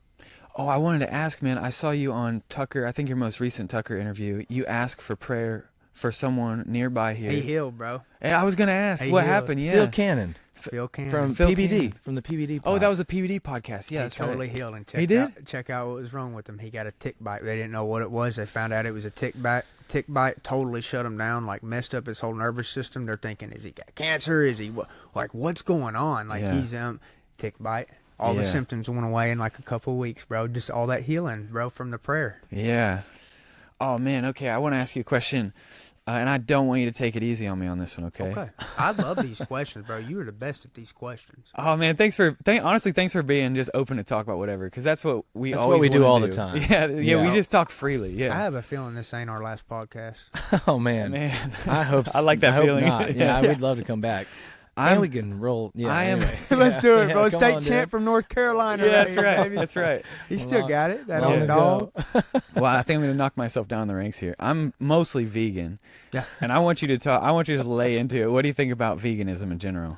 I think that you need to get the most iron as possible out of red meat. Iron specifically, but any other nutrient. I think that there is so many dense nutrients in it that will literally help you create more children, stronger children. Like it will help your semen production. Like everything from from literally making your children a little bit just stronger and just they need those proteins and stuff for their brain. So it not only help you, it will literally help your children. All right. To eat that red meat. There is nothing ethically wrong with it. And I know that's hard to deduce, but it comes down to this. If you really believe that first page of the Bible, it says on the first page as well that we were created on the sixth day because he saved the best for last. And we have true domain. And so when God gives us domain over animals in Genesis, domain means we can eat when we choose because we feel like it. You can even be a little bit full and eat even an extra bite and you're not going to go to hell. You can really fulfill yourself. They are your domain. Animals are our domain. I believe the word of the Bible. I believe that we are a higher rank than these animals, and I also farm them, and I know how dumb they are and compared to us, and they're beautiful. They're not. They are beautiful, and I love them, and I would die for my cows. I'm not kidding you. Wait to see what happens if the government comes over here and messes with these cows. The Civil War's going to start that day. I'm telling you, they're not going to do to my cows what they done to these ostriches in Canada. Oh yeah, I saw that. But when Wait, what happened to the ostriches in Canada? killed them off just because they wanted to. There was some avian. There's a pack of 350 ostriches. It was a farm, and I think 2 of them had died a year prior and had avian bird flu a year ago, and it was contained and gone. And the government was decided that they were just gonna whack all the Annihilate ostriches. And so then these guys, they basically come in and they start shooting them all. They don't even euthanize all these ostriches. They just shoot them straight up. Just shoot them straight up, which Slaughter is against the law. They say that's not how you're supposed to put animals down, and they did a lot of the processes were not well vetted. Right. But yeah, they just went in and shot all the ostriches on this whole farm because a year ago, 2 of them that had died had kind of tested positive for something about the avian bird flu, but it was contained and it was fine. It just was this. And that's the lie that they're pushing. That is the mainstream narrative, but that's the lie they're pushing. The real thing is there were healing properties found in these ostrich eggs, and this particular ostrich farm was one of the largest in Canada, and it had enough eggs that are worth like thousands of dollars a piece or whatever. It had enough eggs to actually donate to research. So they were doing medical research with these eggs, and to control the pharmaceutical value of these eggs to get them off the market, they just fucking killed all the ostriches. That's what really happened. And go ahead, go down the rabbit hole, call me crazy, but that's what you'll find out is that the owners of that farm will literally using the eggs for medical research. Ostrich eggs have healing properties. They cure coronavirus. Yeah. Whoa, I didn't know that. Never heard that. They were doing medical research with the eggs. That's why they made a big deal about it. And they're going to say it's to prevent the spread of bird flu to other birds. Or are there other ostriches in the area? They're going to get sick, bro. That was its own little ostrich farm. 300 something ostriches by themselves. They were using those eggs for medical research, and they wanted to shut that down. And absolutely. And so back to cows, basically, and eating meat in general. Yeah. It's like, I won't let them do that to my cows. I value my cows. I love them. They're part of my life, and I respect them to the utmost. I would never harm a cow other than when I put it down, and I put it down with one shot to the head with 30-06, and it doesn't even know it's dead. Yeah. Okay, so let's think about this. I really think that it's necessary. I've said this before. I think it's necessary that every human, if you agree with eating meat, that you should butcher something once in your life. Because I actually think, to your point, you respect your cows. You know them. You see them every day. Like, that gives you this reverence for meat, if you're going to eat meat, that I don't think most Americans certainly have, because you go to the grocery store and it's wrapped in cellophane and you just don't know. I don't say you have to do it your whole life or like for the whole thing, but I do think there is some worth. If you're going to say, I think it's okay to eat meat, I think you should be willing to butcher a cow or a chicken or something just so you actually see what it's like. And then, because you might do that and maybe you think differently. Maybe you think, hey, I don't want to do this. I don't like this. Yeah, that's how a lot of people get. For sure. But give you more character either way. Absolutely. Yeah. But the fact that you do, and now you know, and I respect it, is what I'm saying. Right. Yeah, I think it's awesome. Yeah, I think mostly I'm just against the factory farming. The cruel conditions, like the way that you're raising cows and stuff. Because as a vegan, even the reason I started doing it was, and to be totally transparent, I was on a mushroom trip and I was looking at a dog, and I just thought, like, what right do I have who am I to decide that your life is time for it to come to an end rather than nature? But then the more that I've been a vegan, the more I realize the same applies to plants. I don't know how alive a tree is. I don't know what it looks like to be a tree. I don't think there's a moral argument to be a vegan anymore, honestly. Right. Now, at this point, I kind of do it for health because, kind of your stomach changes. Like, my diet's changed, but I like it. I like the way I feel. I have better long-term cardio. I've been doing a lot of like long-distance running.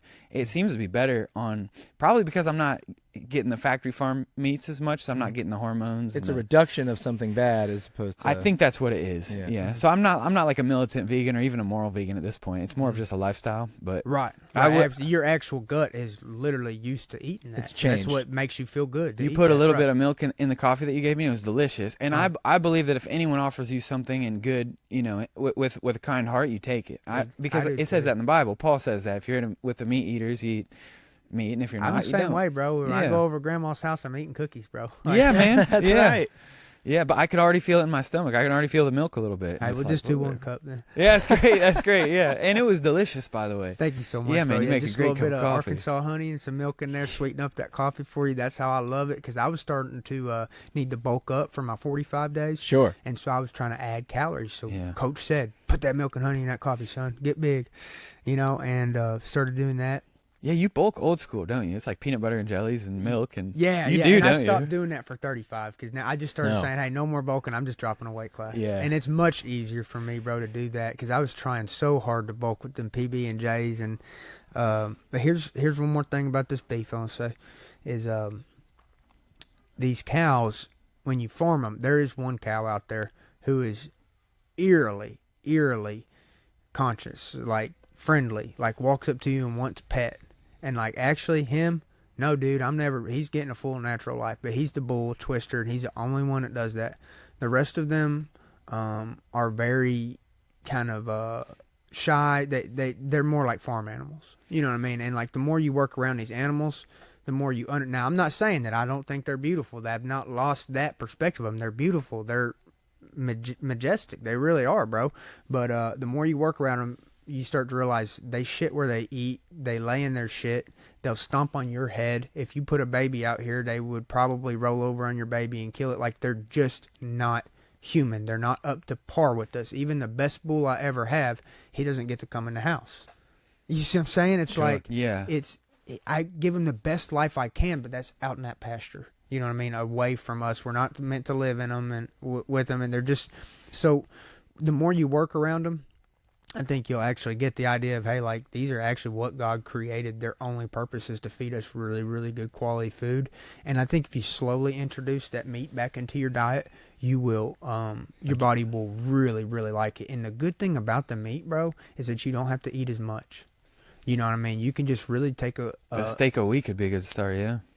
Oh, yeah. Something like that, yeah. For when you're trying to adjust back, if you want to go, we could start right now. I could whip you up a steak and you just have a bite of it. You know what I do eat is eggs. Eggs, that's perfect, bro. Yeah. You have to have those eggs. I agree. Yeah, I've gotten back into eggs because, well, I felt it. I just felt I was missing something, and I travel a lot, so it's kind of hard to keep a really regimented diet. And I know there's some bodybuilder vegans that'll say, oh, you don't need anything like that. And they're probably right. They look really strong. But for me, when I was traveling, the eggs give me so much. And I was really thinking about it. It's like most eggs aren't fertilized. They're not even trying to become chickens. A lot of eggs just are sitting out there, and they're just going to get scooped up or squashed or whatever. Eaten by an animal. Eaten, so. Yeah, if you don't eat them, they have a very short shelf life. Like, you're doing the whole process a favor to eat those eggs. You're keeping those chickens, keeping the farmers paid, and then the farmers keep the chickens fed. So yeah, you know, there's no moral objection with eating meat. It's all about how do you farm the meat. This is what it goes down to. Like you said, factory farmer, they're scumbags. Tyson chicken, scumbags, bro. Yeah, man. Tyson chicken scumbags. Get old Tyson boy right here on these mats. I'll tell him right to his face, because of how you run your chickens, your chicken shit. Yeah. I hope you get locked in a cage for eternity and smell shit for your whole life, because that's how you treat these chickens. Yeah. Look at my birds, bro. Yeah, man. I could live in that chicken coop. Yeah. Especially after Mr. Tommy's done stuffing hay in it and wrapping it in plastic today. It's a good quality life, bro. You're not going to go back to my chicken coop and tell me these birds ain't happy. Look at them. Why do they come to you? Oh, if I'm so scary, if I'm the big killer and I'm the farmer that kills everybody and brings death, how come every animal out here runs to me and loves me? Right. You know, these animals love their life, and I love having them. Yeah, and that's the way it's incredible. Well, and the animals might not have a place to live if you weren't. Where do you think these cows would live if they wasn't farmed? There wouldn't be no cows, bro. They're dead. That's right. They're dead. Yeah. And there was bison running the plains and stuff. And that's what I love about the Native Americans, is they didn't need all this money and this and that. They just literally lived off the cow. That cow is a way of life. You could live off that cow alone. The Native Americans did it a long time. But the white man came and he brought his currency, and that's going to bring about the technology that brings us to demise and Jesus coming back. But I appreciate the Native Americans' way of life. I appreciate the white man's way of life. I love it all. I love all life. I love all diversity. And well, this idea of being more in touch with nature, this brings up a different point I want to bring up. How do you feel about wiping your ass with leaves? Because I think it's a really important part of existing in nature, to be honest. Actually, here's what I really think. I think every part of the human body has some sort of talent. You know, your skin can absorb sun, this and that. Exactly. I honestly believe your anus probably can absorb some information from local leaves if you wipe your butt with them. Poison ivy, it definitely will. See, and if you're out there wiping with different leaves, you'll figure out which ones you shouldn't use and which ones are good. I bet that you can read information off the leaves. I really feel that way. I guarantee, to this day, I don't know what poison ivy looks like. Really? I guarantee 3 if leaves, I wipe man. my butt 3 with leaves. it, I'd find out. Yeah, that's right. Because I've never been poisonous to it. Like, I've never been affected by it. You're not allergic to it. You're not allergic Yeah. to it. I've never paid no attention to it. Now, I'm not saying I'm just a badass Sure. or whatever. I'm Yeah. just For whatever reason. I'm just Mr. Invincible, but I'm just saying poison ivy ain't shit. I'm just saying. Like, Right. it's never bothered me. It's never made my eyes... Now, I don't know. Maybe it would if I was surrounded by it, but I've never had a problem with the poison ivy or whatever. But, Right. but you start rubbing it on your skin, I might change my answer. But I do have a lot of allergies, but they're grass allergies. They're not the poison ivy. That's because you don't. Do you shit outside on a regular basis? I'm gonna encourage you. Not if on a you regular don't. basis, Yeah. but I have in times of duress, and I 100% recommend it. And I really think if society did it, man, because you learn your squat stance. First of all, most people can't squat. I mean, in the general public, you know. But you learn your squat stance. You learn how to pee outside. You learn which leaves work. I'm just saying, it's something to consider. Maybe poop outside. well, I totally agree. The worst thing I've ever done is use dry leaves. You know what I'm saying? You Oh, have- yeah, man. Yeah. So when you're taking a dump outside, you have to know what type of grass or leaves to use. And I'm agreeing with you on a squat stance. There's not a better position from that. Like your feet up here like this. This is Oh, yeah. Yeah, Like, man. that's right. Exactly. Yeah. That's how you're actually poop the best. Straightens out that colon with this. Yep. Straightens out your innards, and you Yep. the old poop chute opens up. Yeah, man. You know what I mean? Very effective. Oh and man, efficient. I was on a run recently though. It was like I was probably like 20 miles. I was 10 miles out there. Took a poop. Found some nice. They were like looked like fluffy leaves. I wiped with the fluffy side. Turns out there's a bunch of like wax on it. So I ended up waxing, and then it's real sticky, dude. I'm telling you, chafing like you never imagined. So Finish the run. Yeah, I did. I had to get back. Like, well, that's the thing. You run out there, you got to come back. Bro, that's not the time to experiment with new I didn't leaves, think man. I was. You should have stayed with oak or Cedar, right? Run to cedar. run to cedar trees you needles, know. I guess. The Cedar needles would be no good. Yeah, that's right. I saw you have Theo Vaughn on the wall here. What was it like being around Theo? Bro, he's the best. I mean, he's the most friendly of all the superstars that I know. I mean, he is like if I actually hollered at him and said, "Hey, my leg is broke. I need some help." I think out of all superstars I know, Theo is the one that's like, "Well, where are you at? Because I'm gonna come pick you up." I think he would. I really think if I broke my leg and I called him, he would not even bullshit me. Especially if I was in Tennessee. If I was in Nashville and I wrecked my car, had a broke leg, I'd be like, "Hey, Theo, are you in town, bro? I need you to come get me. I'm fucked up. I'm on the side of the road in Nashville. Are you in town?" Bro, I know he would. How did you get to know him? How did you meet him? Met Theo.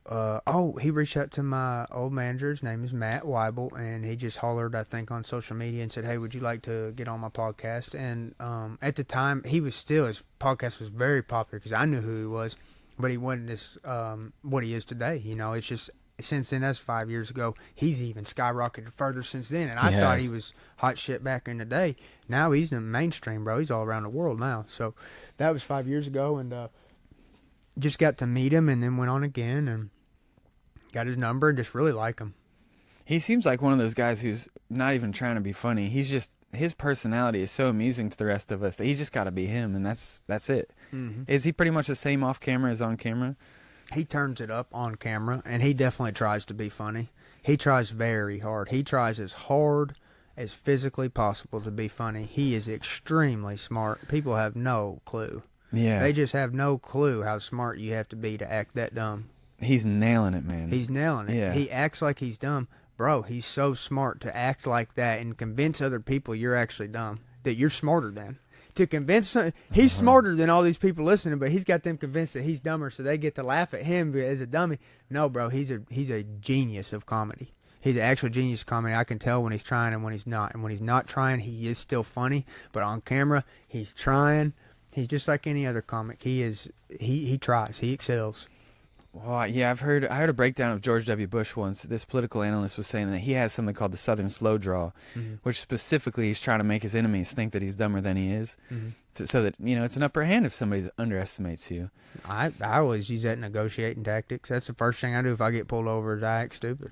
You sound a little bit more Southern and hey, officer. Sorry, what I mean? my mom took a lot of Tylenol. I'm sorry, officer. Yeah. I mean, I seriously do this all the time. I act a little bit stupid, act a little flustered whenever you need to negotiate something, whenever you're in a pinch. It's a phenomenal tactic. Act stupid. Don't ever act like you're the smartest guy in the room, unless if there's something you're trying to, stir up the pot, It's so easy to avoid conflict by just acting stupid. Yeah. It's the best tactic ever, bro. Oh, it is, yeah. In Mexico, man, like whenever I get stopped by the cops for any reason, I do not speak Spanish. That's right. I've been living there for a long time, so I do speak pretty good Spanish, but not if a cop's around, man, because they don't want to deal with the paperwork. They don't want to have to translate through and get it to you, Exactly. Just smile at them and say, hey, right, gringo. Yeah, right. What's it been like being around Tucker? Because I know you named your son Tucker, and that's how via Tucker you met your wife. That's right. And so he seemed to have he's had a big part in your journey. And so how it seems like you're obviously a fan, but what's it been like being around Tucker behind the scenes? Yeah, first and foremost, I'm just a fan, just like everybody is that watches him. Man, I just watched him for a long, long time, and then after one of the UFC interviews, I said something political. I think he agreed with what I said. It was that the Ukraine war is bullshit and it's going to kill Americans. And he wanted me to say it on his show live. And I went on there and I said, I think this war is for Joe Biden's son to launder money so they can kill Americans on our tax dollar but make themselves filthy rich. Tucker loved it. They aired that on Fox. And then Aaron saw it, my wife. That's how I met Aaron. So without Tucker inviting me on his show, I never meet Aaron and I never have a son bro, that's incredible. That's incredible. That's beyond what I can comprehend. That's God up there knitting everything like a perfect little sweater. You know what I mean? Like, Have you met Tucker off camera as well? absolutely. Yeah, Is took us Tucker to real? dinner. Is he as real as? Oh, he's legit, bro. Yeah? He's legit. You know, and I text him too, and I try not to bother him, but he sends me his tobacco, his AOPs, his little lip pillows, and I tell him thank you every time he sends me a pouch. You know, and bro, those things are strong and they're very effective if Yeah? you do, AOP. So I'm gonna hook his brand up. I haven't tried one yet. Yeah, I was hooked on Zins. Just quit like 2 months ago. 2 months month ago? ago. Yeah. Here's the bad thing about Zins is they're that basically cancel culture kind of like big monopoly type company, like take over and suppress everything, because this is what happened. This is why Tucker started ALP, and he was doing a Zen, and he made a joke on a podcast, and he said, "Hey, these Zens help me get up for my old lady," you know, and he said that as a joke, bro. Which like Tucker said that. he's probably not joking, you know what I mean? They give him a little buzz. That's why it's so funny, because it's That's a joke. why It's so not a funny. joke. Yeah. So it's like, all right, bro, knuckle bump, you know what I mean? Yeah. Like, gotcha. Stay real, yeah, Funny stay mo- real. dun-dun, Yeah. You know what I mean? Okay, show goes on. Guess what? They sent him a persist, Cease and desist. Cease and desist, yeah, not persist. No way. Cease and persist. Cease and Yeah, persist. cease and persist. A cease and desist. They give him a cease and desist order. And they said, hey, you cannot say our product has any influence on your sexual activity with you and your wife. If you ever say this again, we are suing you. And if you do not take back your statement. For real? Yeah, and he was like, I'm not taking it back. They do help me get up with my old lady. And fuck you. I'm starting my own brand. And that's why he started ALP, because Zen threatened to sue him for literally advertising their product. And what a bunch of Dang. nitpicky bastards. That's You know, that's crazy. called free advertisement by the greatest American journalist alive. You're getting free advertisement. Like, what? Hey, this helps me get on top of my old woman. Pop one in your lip. And you're going to tell me that's a bad advertisement on 50 million Americans watching? No, bro. Everybody's going to be, hey, sweetie. Six for of 4 or them in. 5 years. Yeah, that's Hey, right. sweetie, I got you some chocolate. I'm going to light a candle. You know what I'm saying? Like, this is America, bro. And they took a joke and turned it into a threat. And I'm going to sue you and take from you now because you made a joke. So he said, all right, I love tobacco. These bastards are evil. What can I do to get back with them? And he made his own tobacco pouch. Bam. That's how ALP started. Dang. How often do you pop a tobacco pouch? Yeah, what are your vices? Well, he sent me that. I've only done like 4 or 5 of those ALPs. They are so strong, bro. They put me on another planet. They so are, they're man, yeah. they're for the real, They're incredible. the real Special moments. chewers. Yeah, you know? yeah, They're yeah. for the real chewers. They're not for me. I trust them because if Yeah. I was gonna do a tobacco product, it'd be an ALP. Yeah. It'd be Yep. Tucker Carlson, but I don't do them. I think if you get hit real hard in the head, I really do think you need some cannabis. Yep. I think when fighters get headaches, I think they need cannabis. And Is that legal here in Arkansas? well, you have to have a license for it. Okay. So, you know, if you have a license, it's legal. Basically, like, don't ask, don't tell. You know what I'm saying? Yeah. Like, Yeah. keep it down low, bro. Like, Sure. I'm old school. Like, don't say nothing. Don't tell nobody. And just don't bring it around no kids.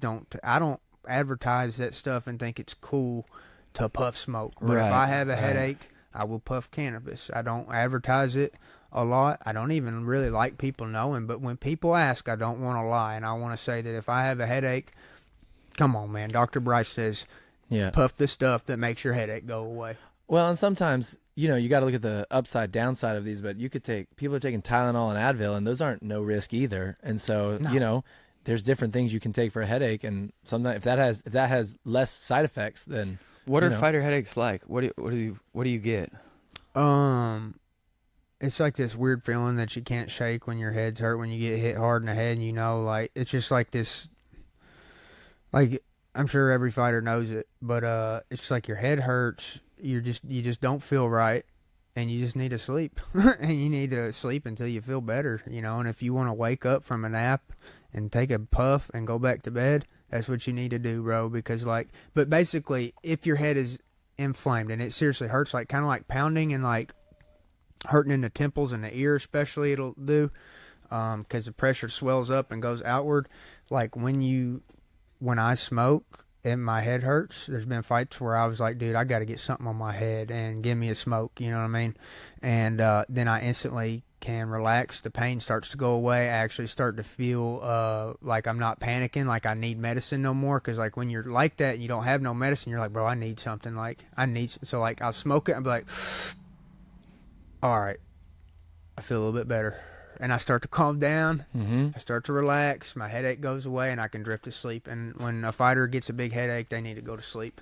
Yeah, that makes sense. How has the recovery been from the Josh Emmett knockout? Because that's about a little over a year ago now, right? And I've generally thought that it takes about a year to fully recover from a big concussion, something like that. I mean, I've even seen, I think DC has talked about how he thinks fighters should take a year off from a big knockout. Although you had the fight with Saeed, which was awesome. Yeah, but how's the recovery been from that knockout?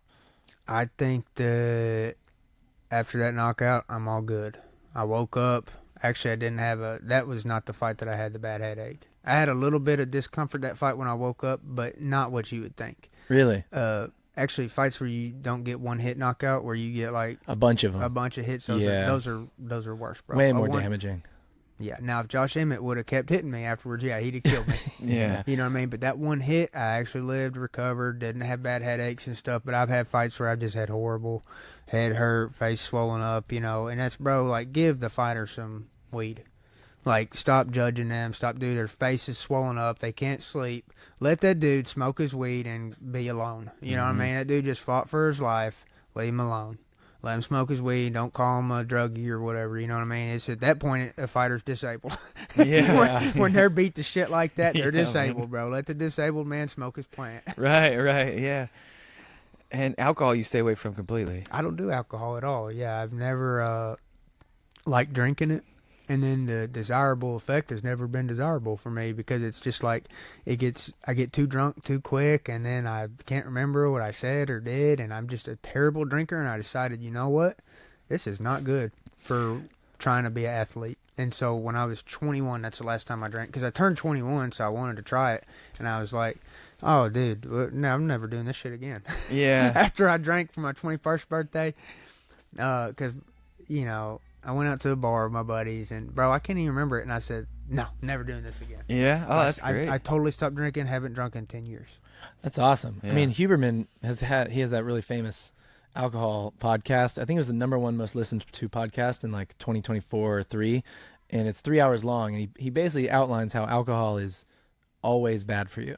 A little bit, a lot of it, a medium amount, wine, liquor, it doesn't matter. There's no good to it, and it biologically it just negatively affects you. So I think it's a great move, honestly. Of all the vices to get rid of, it seems scientifically that one's not great.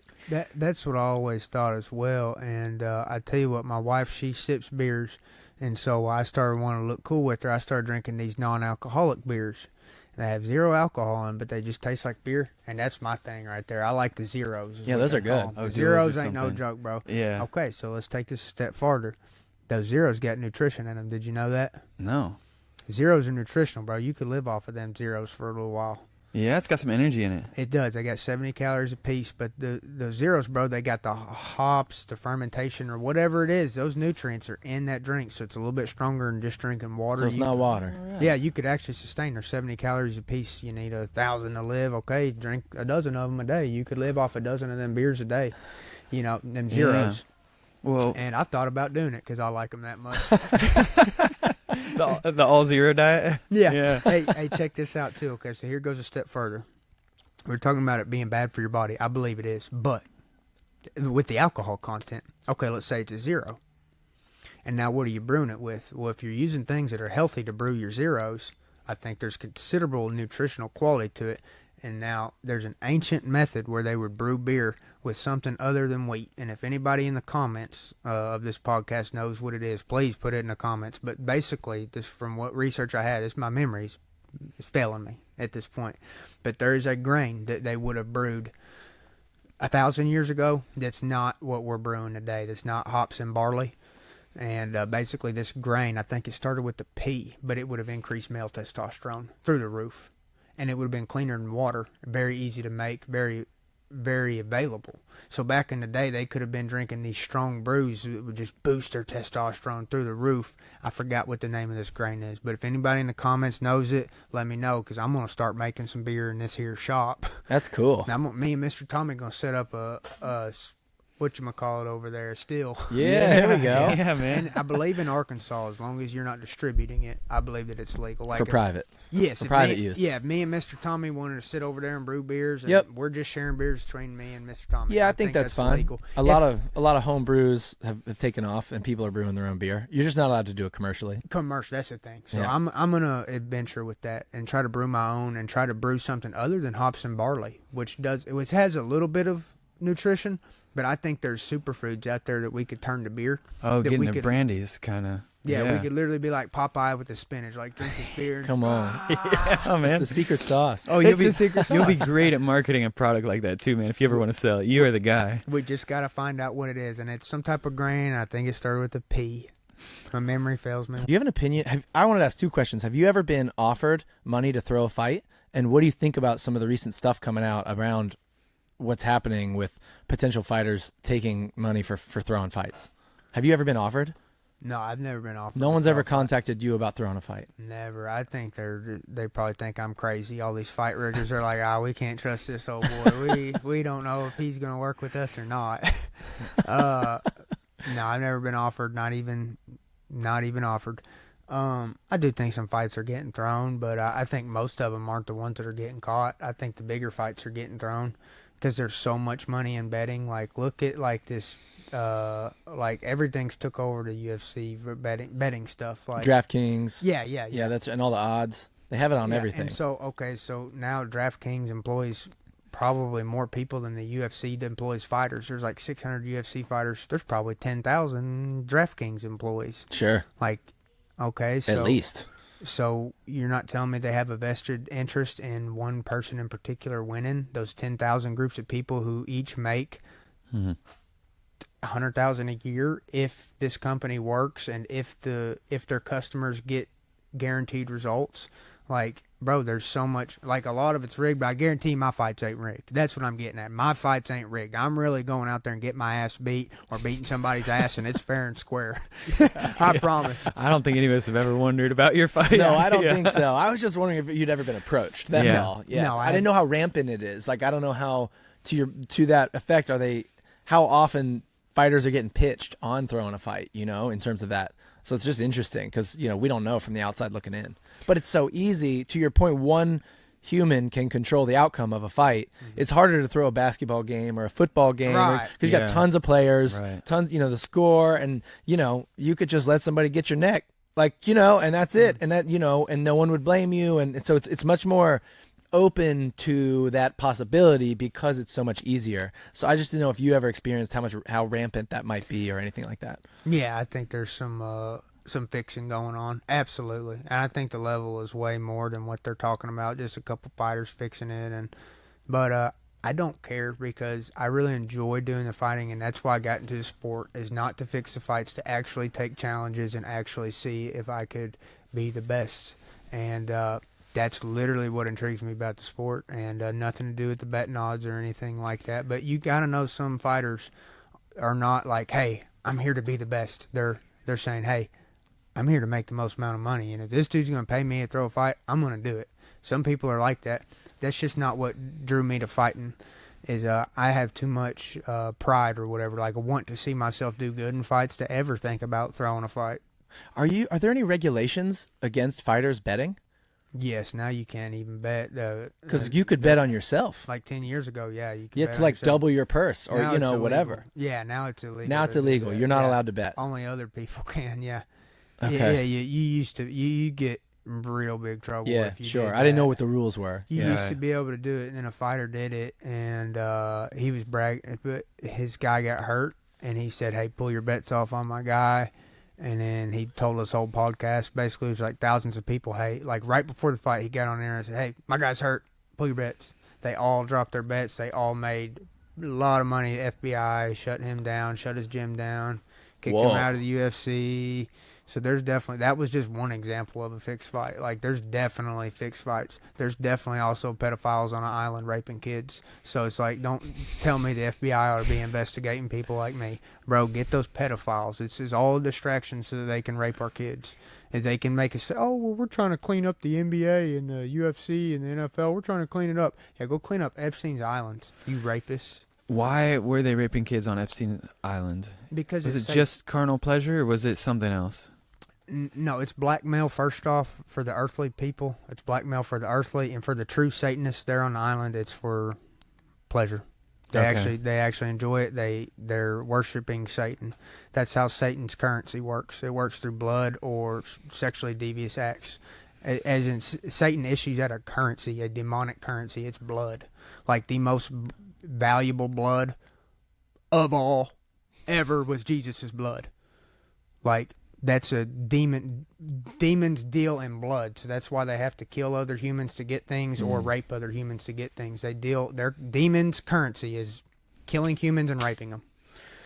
The UFC, a lot of blood comes out on the ring. Are there any rules you would change about the actual fighting style of the UFC? Do you like exactly how it's set up? I would say no rounds. That would favor me. No rounds. I always do the best at the first round. At the end of the round, I'm always on top of the guy. Go back to old school UFC. Yeah, I'd say no rounds. That'd be the number one thing I'd change, because like I'd have beat Elliot Tapora that night without rounds, even though I was sick. But you know, I'm not just shoulda, coulda, woulda. You know, Yeah, boo-hoo. right. I'm just saying. I believe that no rounds is more fair. Basically, if I fought Ely at Walmart, I'm beating his ass because Herb Dean's not pulling me off in round one. Right. Well, you know, So, Rogan has kind of agreed with you too. Yeah. Because Rogan actually thinks even if you have rounds, if you're on top at the end of the You ought round, to the next start- round restart on top and don't stand them up between rounds. I've heard Rogan agrees with that as well. They're doing that to make it harder for the wrestlers. It's Totally. it's a fact. Yeah, you get more pay-per-views with knockouts. But if we're fighting at Walmart, don't matter, bro. There ain't no rounds. I get on top of you, your bitch ass has to get up. You don't get the ref. And same for me. If you get on top of me in a real fight, the ref can't save me. You know what I mean? I have to be able to get up, and that's how a real fight works. I would like to see it without the rounds. The rounds does add excitement. You get that burst of energy. It's purely for entertainment, and it adds the sport aspect that we like so much. It's developing the fight. Develops the fight the fight. unfolds. What's going to happen in round two? It kind of forces the fight. You Yeah, know what that's I mean? right. It just What do you think about the idea of maybe showing the scores of judges between rounds? So maybe after round one, you find out if you won that round or not, and then round two, you find out if you won that. So going into round three, you might know, oh, I'm up 2-0, or I'm down, or it's 1-1. What do you think about transparency of judges between rounds? What do you think about that as an idea? Yeah, I think that'd be great. I think it would be. I think it'd put a lot of pressure on the judges there too. That'd be the number one thing, because the judges would have to be competent. Because like between rounds, you'd be like, "No, that's bullshit." Like I'd stop the fight. I'd be like, "No, that's bullshit. I won that round." But no, now he's coming to punch you. You can't argue. So that's why they don't do that. It protects the judges, but it would be helpful, I think, for the fighters, because Absolutely. you know, every other sport, you know the score of the game, and you know if you're down in basketball by 10, you got to work harder to come back and win, and the fighters don't know till the very end.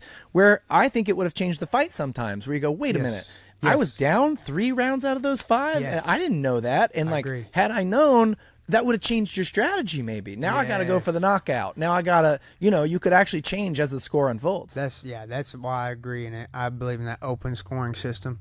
And if we're going to talk about the sport and what could be changed, the number one thing I would change, and I will change when I start an MMA show, I'll show everybody how it works. It's called the weight cut. There won't be a weight cut. You'll show up and you'll fight what you weigh. And that's what that will be. And you will never cut weight on one of my MMA shows. I will start a show called Backyard MMA. And I will have fighters that show up and fight at what they weigh. They will not cut. If they get caught cutting, they're getting kicked to the curb. So like hydration testing? Nope. Just show up a second before you go into the octagon. Oh, weigh in on walking in. Weigh in, walk in the cage. So a guy could that simple. A guy could cut, but then he doesn't get to rehydrate and regain. And if I catch you cutting, dehydrating before the fight, it's unfit, and I'm saying you're an idiot. I can't put you in there dehydrated. Yeah. So if I catch you dehydrating before a fight, I'll just say, hey, your fight's cut. You can't dehydrate. Like, I want you to drink water. I want you to step on a scale, and I want to see what you weigh. It's not manipulating your weight. You don't have to eat more or less. Just eat what you normally weigh. Eat what you normally eat, weight what you normally weigh, and step on the scale. There's no weight cutting in Backyard MMA because it's run by Bryce Mitchell, who's a real fighter, who cares about fighters, who knows what fighters need, knows how to, you know what I mean? Like, the weight cuts is what actually limits fighters. Yeah, Like, you actually would have better fights if everybody's hydrated and feeling good. Because a lot of this much is better fights, and you would have much longer shelf lives. You'd also be able to compete much more often. I believe the weight cut is used as a monopolistic practice, because then you have a real shelf life on a fighter. Even if he goes in and knocks somebody out in a month, it took him, in a second. It doesn't matter. It takes him a month to make the weight. Mm-hmm. You see what I'm saying? So now he can't fight next month because, well, hell, he popped back up. His guts are so messed up from the weight cut. So now you have these fighters more controlled because you make them jump through more hoops to fight. That's what it's about to me. And I think it's about control. I think they want to make us cut weight so we have less fights, can fight less often, and we're more fucked up when we fight. Well, the fighter has a shelf life. I mean, you get up into your upper 30s. I mean, other than like heavyweight, light heavyweight, I mean, you start getting slow. That fraction of a second slower can be the difference. Yeah. And so, to your point, I mean, Unless you're Marab, yeah. unless you're Rob, that's yeah, Yeah. right. Somehow that guy, Yeah, it keeps going. the machine, Yeah, his Energizer Bunny, man. the Energizer Yeah. Bunny, man, that guy. Yeah, I think that's interesting that you could actually fight more often. And that's a really you good. You could fight the next day if you went in there and Yeah. didn't get hurt, bro. That's Like, right. Think about that. Fighters literally can't fight the next day. Even if they go in there one punch, don't get touched, you can't fight the next day because you just cut 25 pounds in one day. Right. 2 days maybe. Right. You Yeah. see what I'm saying? Like, you just killed yourself to make the weight to be able to do that. And now you can't do that for 3 more months. Gotcha. Now I Yeah. got you. Now you can't work all the year. You can work a couple times a year. So now I got you cornered. You can only work a couple times a year. Yeah. I love okay, that. got you now. You got a couple times a year. Okay, I'll give you a hard fight. Okay, and then you get another hard fight, Bam. You know, there's no such thing as an easy fight with weight cuts. There's no such thing as an easy fight. Every fight's cut 30 pounds and halfway die just to get there. Yeah. What I'm saying is if you take away weight cuts, you could actually have easy fights. You could have a fighter like Piero. He could fight 12 times a year, bro. I'm not kidding. He could knock out 12 people in the division. Pierre could start at number 1, Yep. go 2, 3, 4, 5, 6, 7, knock a dozen people out. If he just didn't have to cut weight, he could fight every month, guarantee you. Well, he was doing it when he was kickboxing. That's what I'm I mean, trying he to. was fighting. That's what I'm trying to all tell you. the time. The weight cut controls the fighters. It makes them get less fights available, less long of a shelf life. Your career, you only have so many fights now because you can only cut weight so much. That's what it's about, bro. Come on. Well, I remember- Everybody stop saying I'm stupid and just start accepting what I'm saying, bro. It's like I've lived this shit, bro. I know what it's about. I know why the rules are in place. Well, I The remember weight cutting being in- doesn't make the fights funner. It makes them more boring because you don't have the energy. The weight cuts to control the fighter. I remember being in high school and cutting weight for wrestling, and I remember that was one of the main reasons I didn't wrestle in college. Is because I wanted to stop cutting weight. It was just because you don't get to leave it. You don't just wrestle on the mat or fight on the mat. When you leave, you're still fighting because it's every meal. Every meal you're yeah. thinking about what you have to have. I knew what every piece of food weighed to the 0.1 pounds every time. Yeah. I knew I could eat this and I gained 0.3. I eat that and I gained 0.4. I knew exactly where all my weight was, and it was just so all encompassing. But it was really the weight more than like, oh, I'm tired of the sport. I would have Yeah. kept going if I could have Right. done it without weight cutting. But then you're not competitive because Right. if everyone else is weight cutting, it's going to be hard to be pretty good. Right, so if weight cuts exist, you have to weight cut to compete. So Yeah. there's going to be people that counter me that don't know what they're talking about, and they're going to say, oh, Bryce, well, what if somebody gets on the scale and they step on the scale right before they go into the cage and they're overweight? Well, guess what? I will have already checked them the day before the weigh-ins and the day before and right before they walk out, so I would have checked them 2 times. I already know the third time they step on. By the time they step on the scale in front of the whole world, in front of the octagon, I already know they're going to miss. I've already deduced it out of their paycheck. I've already done the business because that's how I do business. That's right. I would let the show roll on. If you miss weight by 5 pounds, I know before you go into the fight, I've already took it out of your pay, guaranteed it to the other fighter. Everything's done. He's already agreed you're 5 pounds over. Now we're just going to show the world that you're a fat ass. Right here before you get in the cage, you're going to show the whole world you can't make the 5 pounds that you agreed to. And then I would let him step on the scale. It would show 180 instead of 175 or whatever. And, say, oh, he's 5 pounds over. Do you agree to fight? The guy in the cage, he says, yep, I agree to fight him. The fight goes on. It's 5 pounds off, just like today. If we have a weight cut missed, it's actually worse because one guy literally killed himself and the other didn't. So literally, what the solution I just proposed is all encompassing. If you can't envision that being successful, it's because you haven't actually thought about it. I'm sorry, I've thought about it. I already know the solution, and I'm not open to taking more ideas because I'm the one who has to cut the weight, and I don't want to do it. There shouldn't be no weight cuts. There's no ifs, ands, or buts about it. There should be no weight cuts. You get on the scale. I walk about 165. Anybody who wants it, get in line. You weigh under 165, that's it. I'm 162 right now. Let's go. I'll fight anybody in the world up to 165. I can get on that scale right now with my blue jeans and be 165 with blue jeans and boots on. So I'll get on a scale, blue jeans and boots. Anybody 165, no weight cut. Show up, come get it. I'll be the 165 champ. I love it. Open it up. Open 165 champ, UFC. See who 165 champ is. There ain't some bitch walking around 165 that's going to mollywop me. I walk up there 165, no weight cut, nothing. Just walk up 165 pounds, boots and blue jeans on. I'm beating anybody else that's 165. The weight cut's where I've always struggled. That's right. Because I'm fighting these guys that are way bigger than me. But at 35, I think I'm going to do great. I'm so glad that I get the opportunity and I have the health to go to 35. You looked great at 35. Thank you so much. But one more time, I just have to say, if I was going to fight in my backyard MMA division, my perfect weight class would be 65. Yep. Because I weigh about 161. I can eat a full stomach worth of food, have all this food in my stomach and still be about 164. So I should naturally be fighting at 165. Yep. And that's the point I'm trying to make. If you just open up that 165 weight class day of, I guarantee you somebody will challenge me. I guarantee you Corey Sandhagen can hear that and say, hey, I'm about 165 too. I'll fight you. You know what I mean? Like, you get other fighters that say, hey, I agree to fight him at 165. Open up the 165 weight class day of 165, and I'll win. I promise. That I've had a lot of misfortune with the weight cuts at 45, fighting these bigger guys, because the weight cut wasn't. I wasn't doing good at 45. I think it hindered me, but at 35, I think I'll do good. Oh yeah.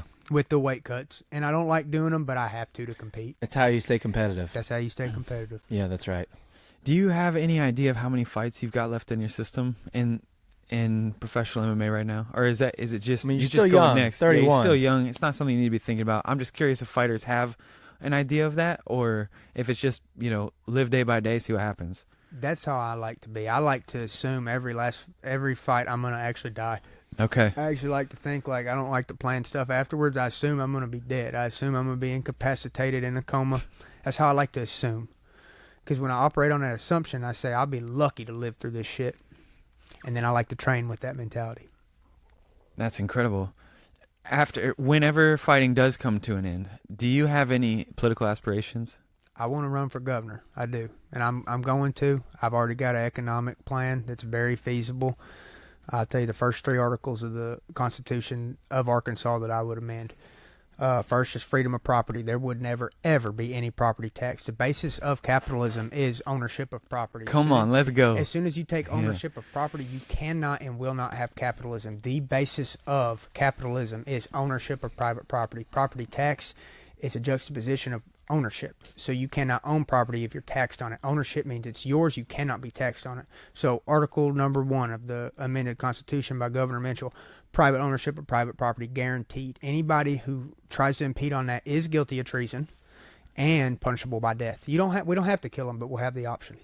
So if some evil governor was to come up and say, hey, I'm going to tax you on your property, all you Arkansans, by Article 1 of the Constitution that Mitchell amended, he would be guilty of treason, punishable by death. If we wanted to, we could round him up and hang him right there. And since it's treason, I'd put in there he's without trial. We could literally kill him right there for just proposing to tax our property. We ought to kill him right there. Right there. Anybody that says I want to tax your property, they ought to be hung by the stake, hung by the tree right there. I think you can go way lighter. Anyone who will not bend on that, you just tell them they have to run 1 mile. I don't think any of those people can run a mile, man. Yeah. I think it's way simpler. Exactly. Yeah. And, okay, number 2, freedom of food. The government in Arkansas should not be able to tell me I cannot consume or buy or sell any food that I want to. As in, anything that I can eat, if I say I want to eat it, I can eat it where I want. I can sell it to who I want to eat it, and whoever wants to buy it can buy it, whatever they want to eat. And anybody who impedes on that, being local government, state government, federal government, any form of government that impedes on your right to eat food, buy, or sell food, is literally guilty of treason, which is punishable by death if gone through trial and jury and proven true. So literally the police officer that says, hey, I'm shutting down your milk stand for selling raw milk, he's now guilty of treason. He's punishable by death. Yeah, we're going to take you to court, Mr. Officer, and we're going to see if we have to kill you now because you told me I can't drink milk. And you might have to run 10 miles, honestly. Yeah. Hey, Article number 3 of the amended Constitution that I would propose for Arkansas is a well-regulated militia. Volunteer basis we could have, and by well-regulated I mean we have what they have. Like we have machine guns, we have a system where you can get hand grenades, explosives, missiles, bombs, all that, but you have to go through a training program. And even I myself... For the citizens. For the citizens, yeah. I mean, we would actually be the militia under that law, under that Constitution. I wouldn't even call myself a citizen. I'd say I, Governor Mitchell, and an active duty member of the military. I'm going through grenade training. And every Arkansan, even grandmas, would have the ability to take a hand grenade course and pile up thousands of grenades. And you would have to tell the committee how much grenades you have. That's what I think. Because if something happened to you and the enemy took all of our grenade stash, that would be like if the commies found out, hey, oh, Jimmy's got 10,000 grenades. Well, if they kill Mr. Jimmy, then the commies could take all of Jimmy's grenades. So all of us Arkansans need to know where we stash our explosives, but we should be able to have explosives because if World War III breaks out, we're going to have to plant charges. We're going to have grenades. We're going to have bombs and missiles and things like that. And we need them soon. And fully automatic weapons, that's not even a question. If anybody was to question your right to have a fully automatic weapon in Arkansas, they'd be guilty of treason. If any governing officer tried to take your fully automatic weapon, they are guilty of treason. You can fire on them. And yeah, it's your right to bear arms. So fully automatic weaponry would be absolutely encouraged under Mitchell. In fact, Governor Mitchell wouldn't go nowhere without fully automatic capabilities. All citizens in Arkansas would have not only fully automatic weapons, they would have them mounted, and they would have also access to artillery through a training program for free. At the point at which you'd be running for governor, you'd have to deal with robots. Do you have any inkling of... I know it's a whole landscape that's unfolding. We don't have humanoid robots that are walking around yet, but they are coming. I mean, Tesla bots are coming. They're just... they're probably going to be sold as something that can do your laundry, do your dishes, hang around the house. In a sense, it's like a cell phone. It's a tool that could be used for good or for bad. How would you deal... And also they could be used as weapons. So would you restrict people's rights to have robots to defend your home? Because I imagine that also drones are going to be an issue in the future. Mm-hmm. And you might want to... There might be robots that you could deploy to be drone defense weapons. Mm-hmm. Do you have any inkling how you deal with robots? If I was in a position of leadership, I would look at robots as a tool so they could be used for good or evil. I try to use them for jobs that really suck and that are really dangerous, and that's honestly how I use them. Like if there was a robot that could get up under the sewer system and really clean it, that would be awesome. You know what I mean? So our dudes wouldn't have to be covered in feces and cockroaches and rats while they're down there. But I would never give these robots military power, bro. The whole thing about robots is like Elon Musk doesn't want to help you. He literally wants these robots to replace you. He just can't tell you that. That's what he wants, I promise. He's an evil bastard. I know it. I don't think so. He really wants us all dead. He hates humans, and he wants to replace humans with robots. It's an evil satanic plan. That doesn't mean that a Christian can't use a robot to do some clean the gutters. You know what I mean? And man, if they're actually good and working right now, I think that'd be great. I don't think they are. I think they're just idiot little robots that can like beep, boop, boop, bop around. Yeah, they're not all the way there. I think they're trying to improve it. I also think, I mean, just like how a lot of people have a Roomba that you go to bed at night and that thing kind of vacuums your whole floor. Like imagine you go to bed at night and that's when the robots come out and they do all your dishes and they do all your laundry and they clean your windows and they do all of that stuff and then they all go put themselves away. So then you wake up and every day you wake up, your house is a little bit reset. Mm-hmm. I mean, they could theoretically cook. They got to handle fire, and there's some dangers there. But theoretically, they could even microwave. They could prepare food for you too. They could slice up chicken and then put it back in the fridge. I mean, let's say if it gets there, it's all hypothetical until it happens. But that seems kind of interesting. Yeah. I'll lock my door at night so they don't come in while I'm sleeping. Well, that's the thing. It's like, bro, they're going to be so smart. They're strong. Here's the thing: as soon as they get the ability to stab you in the back with that kitchen knife, like that's when it's like. Okay, this is evil. You got to take it seriously. This is evil. Yeah. If the robot's walking around in the house, now I tell you what I do to robot over here. I get some double up buckshot, and I blast it right in its face, and I blow it to smithereens. Because that's what I think about those robots. And like, now, do I think it's a sin to have a robot in your house? Ooh. Because it could be a tool. It could. What about a Roomba? I think it is. I honestly think it is. I think that having something else like that to do your dishes and laundry and stuff, to me, knowing the nature of it and taking the risk that it, because if it's smart, what I'm telling you is if it's smart enough to do your dishes, it's smart enough to kill you. And so now you're trusting you're trusting Satan himself, because that's what the tool that Satan's going to use to get into your home is the robot. They are satanic, bro. And so that's what people don't get that concept, but I'm telling you, the robots are satanic. So I see it as letting Satan into the home. That's why I see it's a sin. Not because, the robot's doing your dishes. I'm saying you're handing over the safety of your child now to not just your life. Okay, well, so what? The robot kills you. Yeah. You have a wife and kid in there that you were supposed to protect. How come you can't do the dishes, man? How come you can't maintenance your house? How come you can't fix the water leak? The robot has to, but you're telling me now the robot might kill everybody, and you're such a coward that you don't want to remove that from the home because you're such a lazy coward that you don't want to say, hey, I'll fix my home. I want the robot. No, for thousands of years people will fix their own homes, and I love how history has worked and humans have flourished. We don't need robots. They need us, and they're going to take over us, and that's the whole plan. There's nothing they can do that could help us, because as soon as they get too smart to actually help us, then they want to kill us. That's what they are. They're here to take over us. They're not here to help us. They can't. There's no coexist. It's they keep evolving, and then they take over. And like I said, if they can do the dishes, they can hold a knife and stab you with it. Bryce, do you use ChatGPT? No, I don't believe in none of that stuff. I go straight to the source. I say, God the Father, tell me. Do you Google? Yeah, I do Google and okay. stuff. But I don't think that ChatGPT is It's totally, not the evil itself. It's just a tool, right? That's right, because I believe if you ask it, is Jesus Christ Lord, it might say yes. But I believe any entity, if you ask it, is Jesus Christ Lord, like if you put that on Google, it ain't going to say yes. Yeah. That's why Google is evil. I'm telling you, it's controlled. If Google was right about everything, you could type in, is Jesus Christ Lord, and it would say yes. It's not going to say that. Yeah. It's wrong. Google's wrong about everything. They tell you what they want you to know, or want you to think that you know. That's so heavily biased. Well, and with the robots, it's going to depend on who created the software that's running inside of it.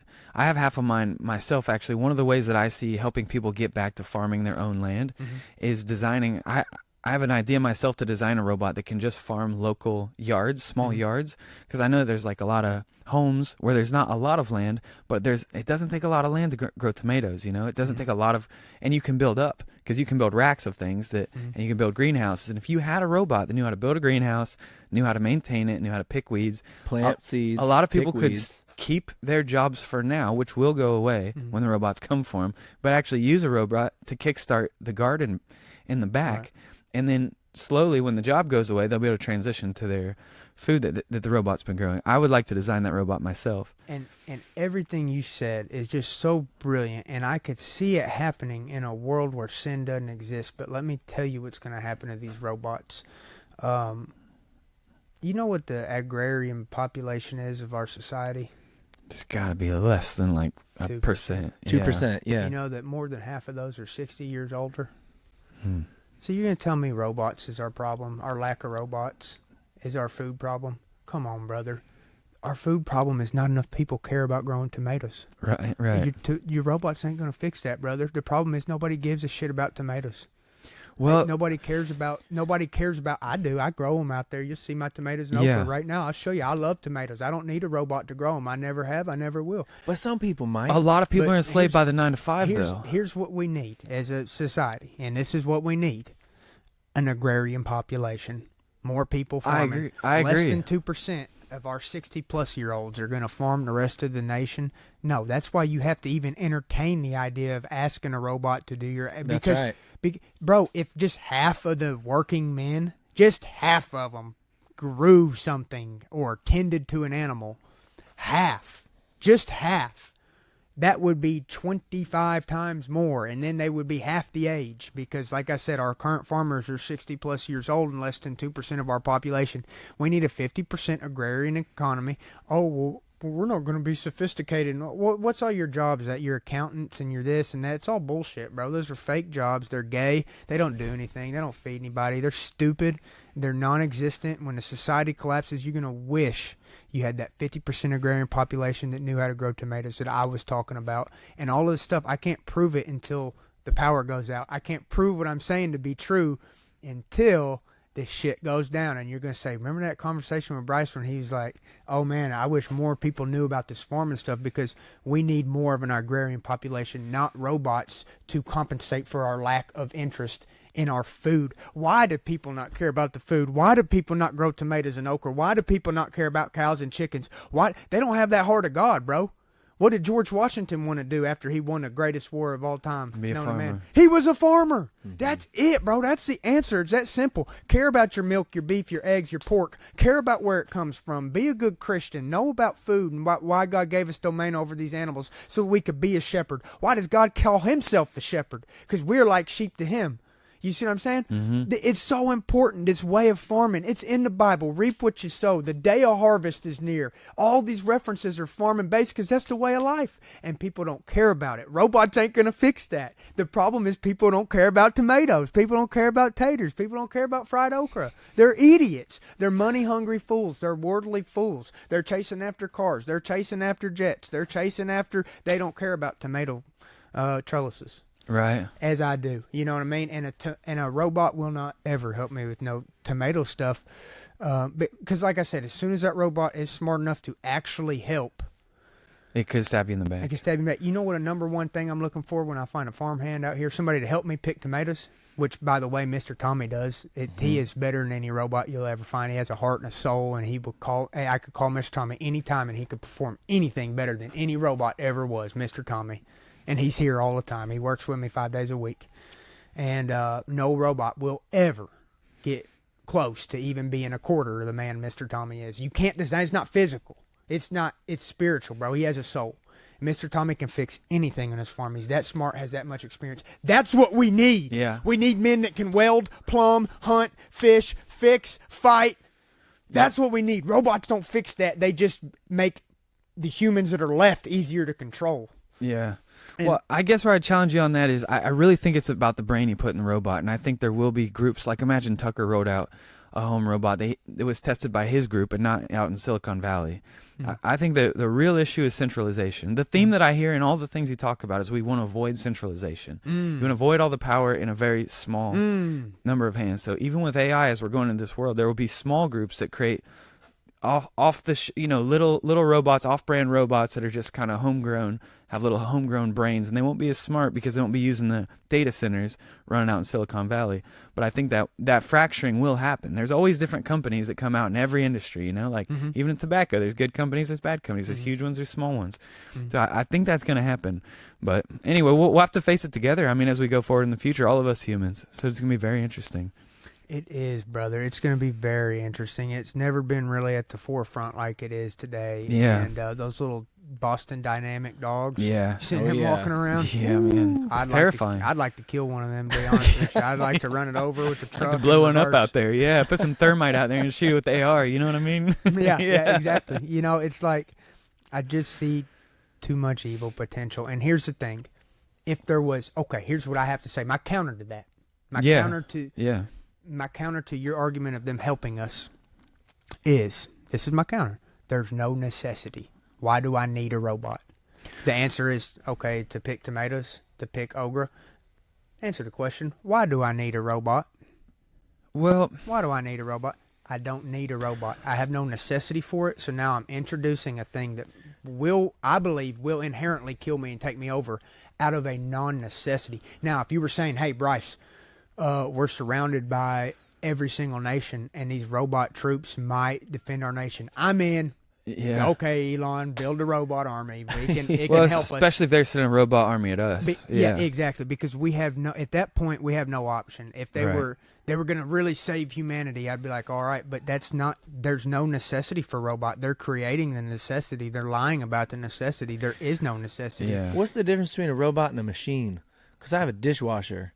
And I can wash my dishes. There isn't really a necessity, but I like that machine. But it can't walk and kill you at night. So it's the level of smart. It's the intelligence. And once again, let me lay it out this: as soon as you really as soon as you train a robot to really pick okra, I don't know if y'all picked okra. A dummy can't do it. No, I have not. Yeah. Okay, you have to know how to pick okra. I can show you how to do it. Yeah, I've picked. Cool. If you could if you could take any person and show them how to pick okra with a pair of scissors. You get a pair of scissors, right there, and they're smart enough to put the scissors where they need to and pull every leaf and every pod of okra and put it in a bucket. They're smart enough to take those scissors and stab you right in your face. Yeah. So what do you think I value in number one thing when I hire a farmhand out here like Mr. Tommy? Trust? You can't trust those motherfuckers. You can't trust them. You never will. They're not designed to be trusted. They have no souls. They hate you. They want you dead. And now you're going to ask me to trust it to help me with my dishes. I don't want my dishes done. You see what I'm saying? That's my rebellion is I don't need you. I don't want you. I know who you are at your core, and I don't trust you. I never will. I don't trust you with a pair of scissors around me. I don't trust you around my family. Get out of my home in the name of Jesus Christ. I denounce you because you're a tool of the devil trying to enter my home. And people they don't have the confidence to say that in the name of Jesus. I'll cast a robot out because I believe in Jesus. Yeah. That's why. And I believe they're inherently evil. I don't trust them. I believe if I give them a pair of scissors, they're going to kill me. Yeah, dude. Yeah. Yeah, it's a fair... That's the difference in that and the dishwasher. It's a fair point. Yeah, it's a fair point. Yeah. It's a very fair point because even as a technologist, someone who would like to build that robot, I know that there's no way to prevent a robot from getting hacked. You know it. I know that I know it too. Anything that exists can be hacked. Hey, come on, bro. Ain't that scary? It's terrifying. I mean, it's scary with my bank account as well, though. I mean, you know what I mean? Right. Just to think that you're unleashing the possibility, I wouldn't do it. If I was a scientist that said, hey, you can create these robots that are just like humans but actually live way longer and they're smarter, or don't, every single time, because I love Jesus Christ and I love humanity and I believe we're created in the image of God and nothing on this planet should even question our power and authority. Every time I'm clicking humans, see your robots. Yeah. And I love technology. I love tractor implements. Right. I love combines that can drive themselves. I love combines. I love tractors. I love PTOs and tillers, and I love machines. But as soon as that machine can make its own decisions to kill who it wants, I can't trust it around my family. It could kill us all, bro. But I guess here's what I'm dealing with. I feel like the market forces are going to bring the robots. They are. Everyone is incentivized to get rid of workers and replace them with robots. It's just going to happen. It doesn't matter what we think. It's going to happen. That's right. This for me is very similar to Bitcoin because there's a lot of aspects of Bitcoin I hate. I hate that everything is tracked. But it's going to happen. But what I like about Bitcoin, I feel like we live in a muddy world, and Bitcoin is one hair better than the Federal Reserve because it gets rid of that centralization. It gets rid of that's what I think is one step. But the guys who are printing the money, it takes the power out of their hands. At least we all have the same amount of coins that exist. Well, here's the thing about crypto: the big difference in paper, what they're printing, and the crypto. Big difference. I can track your crypto. And I don't like that. True. Man, you can do cash transactions all day, and you don't know what I bought. So you can be a gangster outlaw and live off the cash. Ain't no gangster outlaws, ain't nothing. As soon as you go crypto, the government knows everything about everyone, and that's what makes it crypto one step more dangerous over cash. But yeah, the convenience is through the roof. And the convenience of the credit card and the debit card, the convenience of the robot in the home, it's what's going to get the robot. It's going to happen. So what I'm saying is some of us have got to create some to combat, or at least like ideologically that are different. It's got to happen. Well, do you believe me though that I'm not letting a robot into my house? Oh yeah. I respect that decision. Right. I think that's your right always. That has to be your right. But we know that some of the neighbors aren't going to be as strong-minded as me. They're going to say, "Oh, I trust him. 100%. It does my dishes. It does my dishes. Right. I trust him." Yep. I don't trust him. That's my fundamental. I cannot trust it. I cannot do it. They don't have souls, bro. Right. And that's why I can't. That's why I can't allow it into my home because I think they're a tool of the devil. But like you said, it's gonna happen. Bro. And the kids that are born 20 years from now, it's gonna be so normal to them to see robots just walking around because they grew up like that. You ever seen that movie called iRobot? Yeah. It's got Will Smith. Will Smith, yeah. Yeah, they contacted me. I wrote that script. That movie was about me. I was supposed to be Will Smith in that movie. I told them I was busy and Will could have my spot because that's how much I hate robots. I was supposed to be in that movie. Generous, very generous. They couldn't let you because you'd have slapped Chris Rock way harder, man. Oh man, I think we should probably wrap. I know it's about lunchtime. There's one thing I want to ask you. It's kind of interesting because Matt is a father. I'm not a father, and you're younger than both of us, and you are a father. How's it changed your life? This is just a personal question because I'm thinking about it, but I'm not in the game yet. You know, how's it changed your life being a dad? It's made me realize what I would have missed out on if I wasn't a dad. To just literally have those moments where he's breathing and I'm breathing and holding him, and see that joy through him. And know that my father never got that experience. I want that experience for other people. I want everybody to have every man to have their own son or daughter, because when you feel that experience, I encourage everybody to go make 100 babies, because build up the Christian army, build up the American army, and let's fight for good together. Because when you feel that bond with your kid, bro, it's amazing, man. And there's nothing else like that. And that's what it's all about, brother. And for the number one thing for having kids is what I did is I prayed over it. And I advise anybody that has kids, wants to have kids, just pray over it. Just trust to God. Say, hey, God, give me the right wife. Give me all the skills I need to be the great father that I need. And just pray over your wife. Pray over your kids. If you want to have kids, pray for them. If you want to have a wife, pray for it. I promise you, Lord provides in ways that we can't. That's when I met Aaron, after I started praying for a wife. And we talked about how that, I went on a podcast and then I met my wife. Like, bro, that was the power of prayer, because I was praying for months. I said, God, please send me a wife, or I don't know what I'm going to do. I'm going to go crazy. And he sent me an angel, you know what I mean? And then I prayed over having a son, and I had a son. And I would say stay in that prayer and be grateful for the blessings. And I'll be praying for you too, brother. I appreciate that. I appreciate you, bro, and I wish a dozen kids upon you, man. And I think that's the most precious thing we can do is create a family. Great words, Bryce. Thanks for coming on the show. That's a great place to wrap. Man, thank you so much, man. And one more thing about children. Here's the thing. There's nothing, if you believe in heaven, there's nothing on this earth you're going to take to heaven. Nothing. Your clothes, nothing. There's nothing you get to take, but if you're a good parent and you raise strong children, you will see them in heaven. And that's something that there's nowhere else. That's what makes a child special, is you could really create something eternal.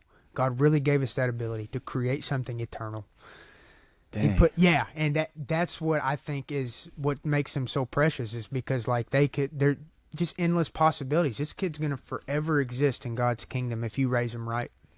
And thank you so much for letting me rant, get off topic, and thank you for steering me in. Man. Thank you for steering a conversation. Not letting me go too crazy, and just doing such a fine job of interviewing, because I had a lot of fun, bro. I forgot we were doing an interview. I thought we were just talking for a minute. Yeah, man. This I is think so we fun. were just talking. I know. Yeah. I think so. Thanks for letting us into the Yeah, shop. man. This is an incredible And place. I think the highest compliment, I think about the words that I use a lot, and the highest compliment I can pay is someone's a real guy, and I think you're the realest of the real, man. Love you. Come I on, appreciate dude. it, yeah.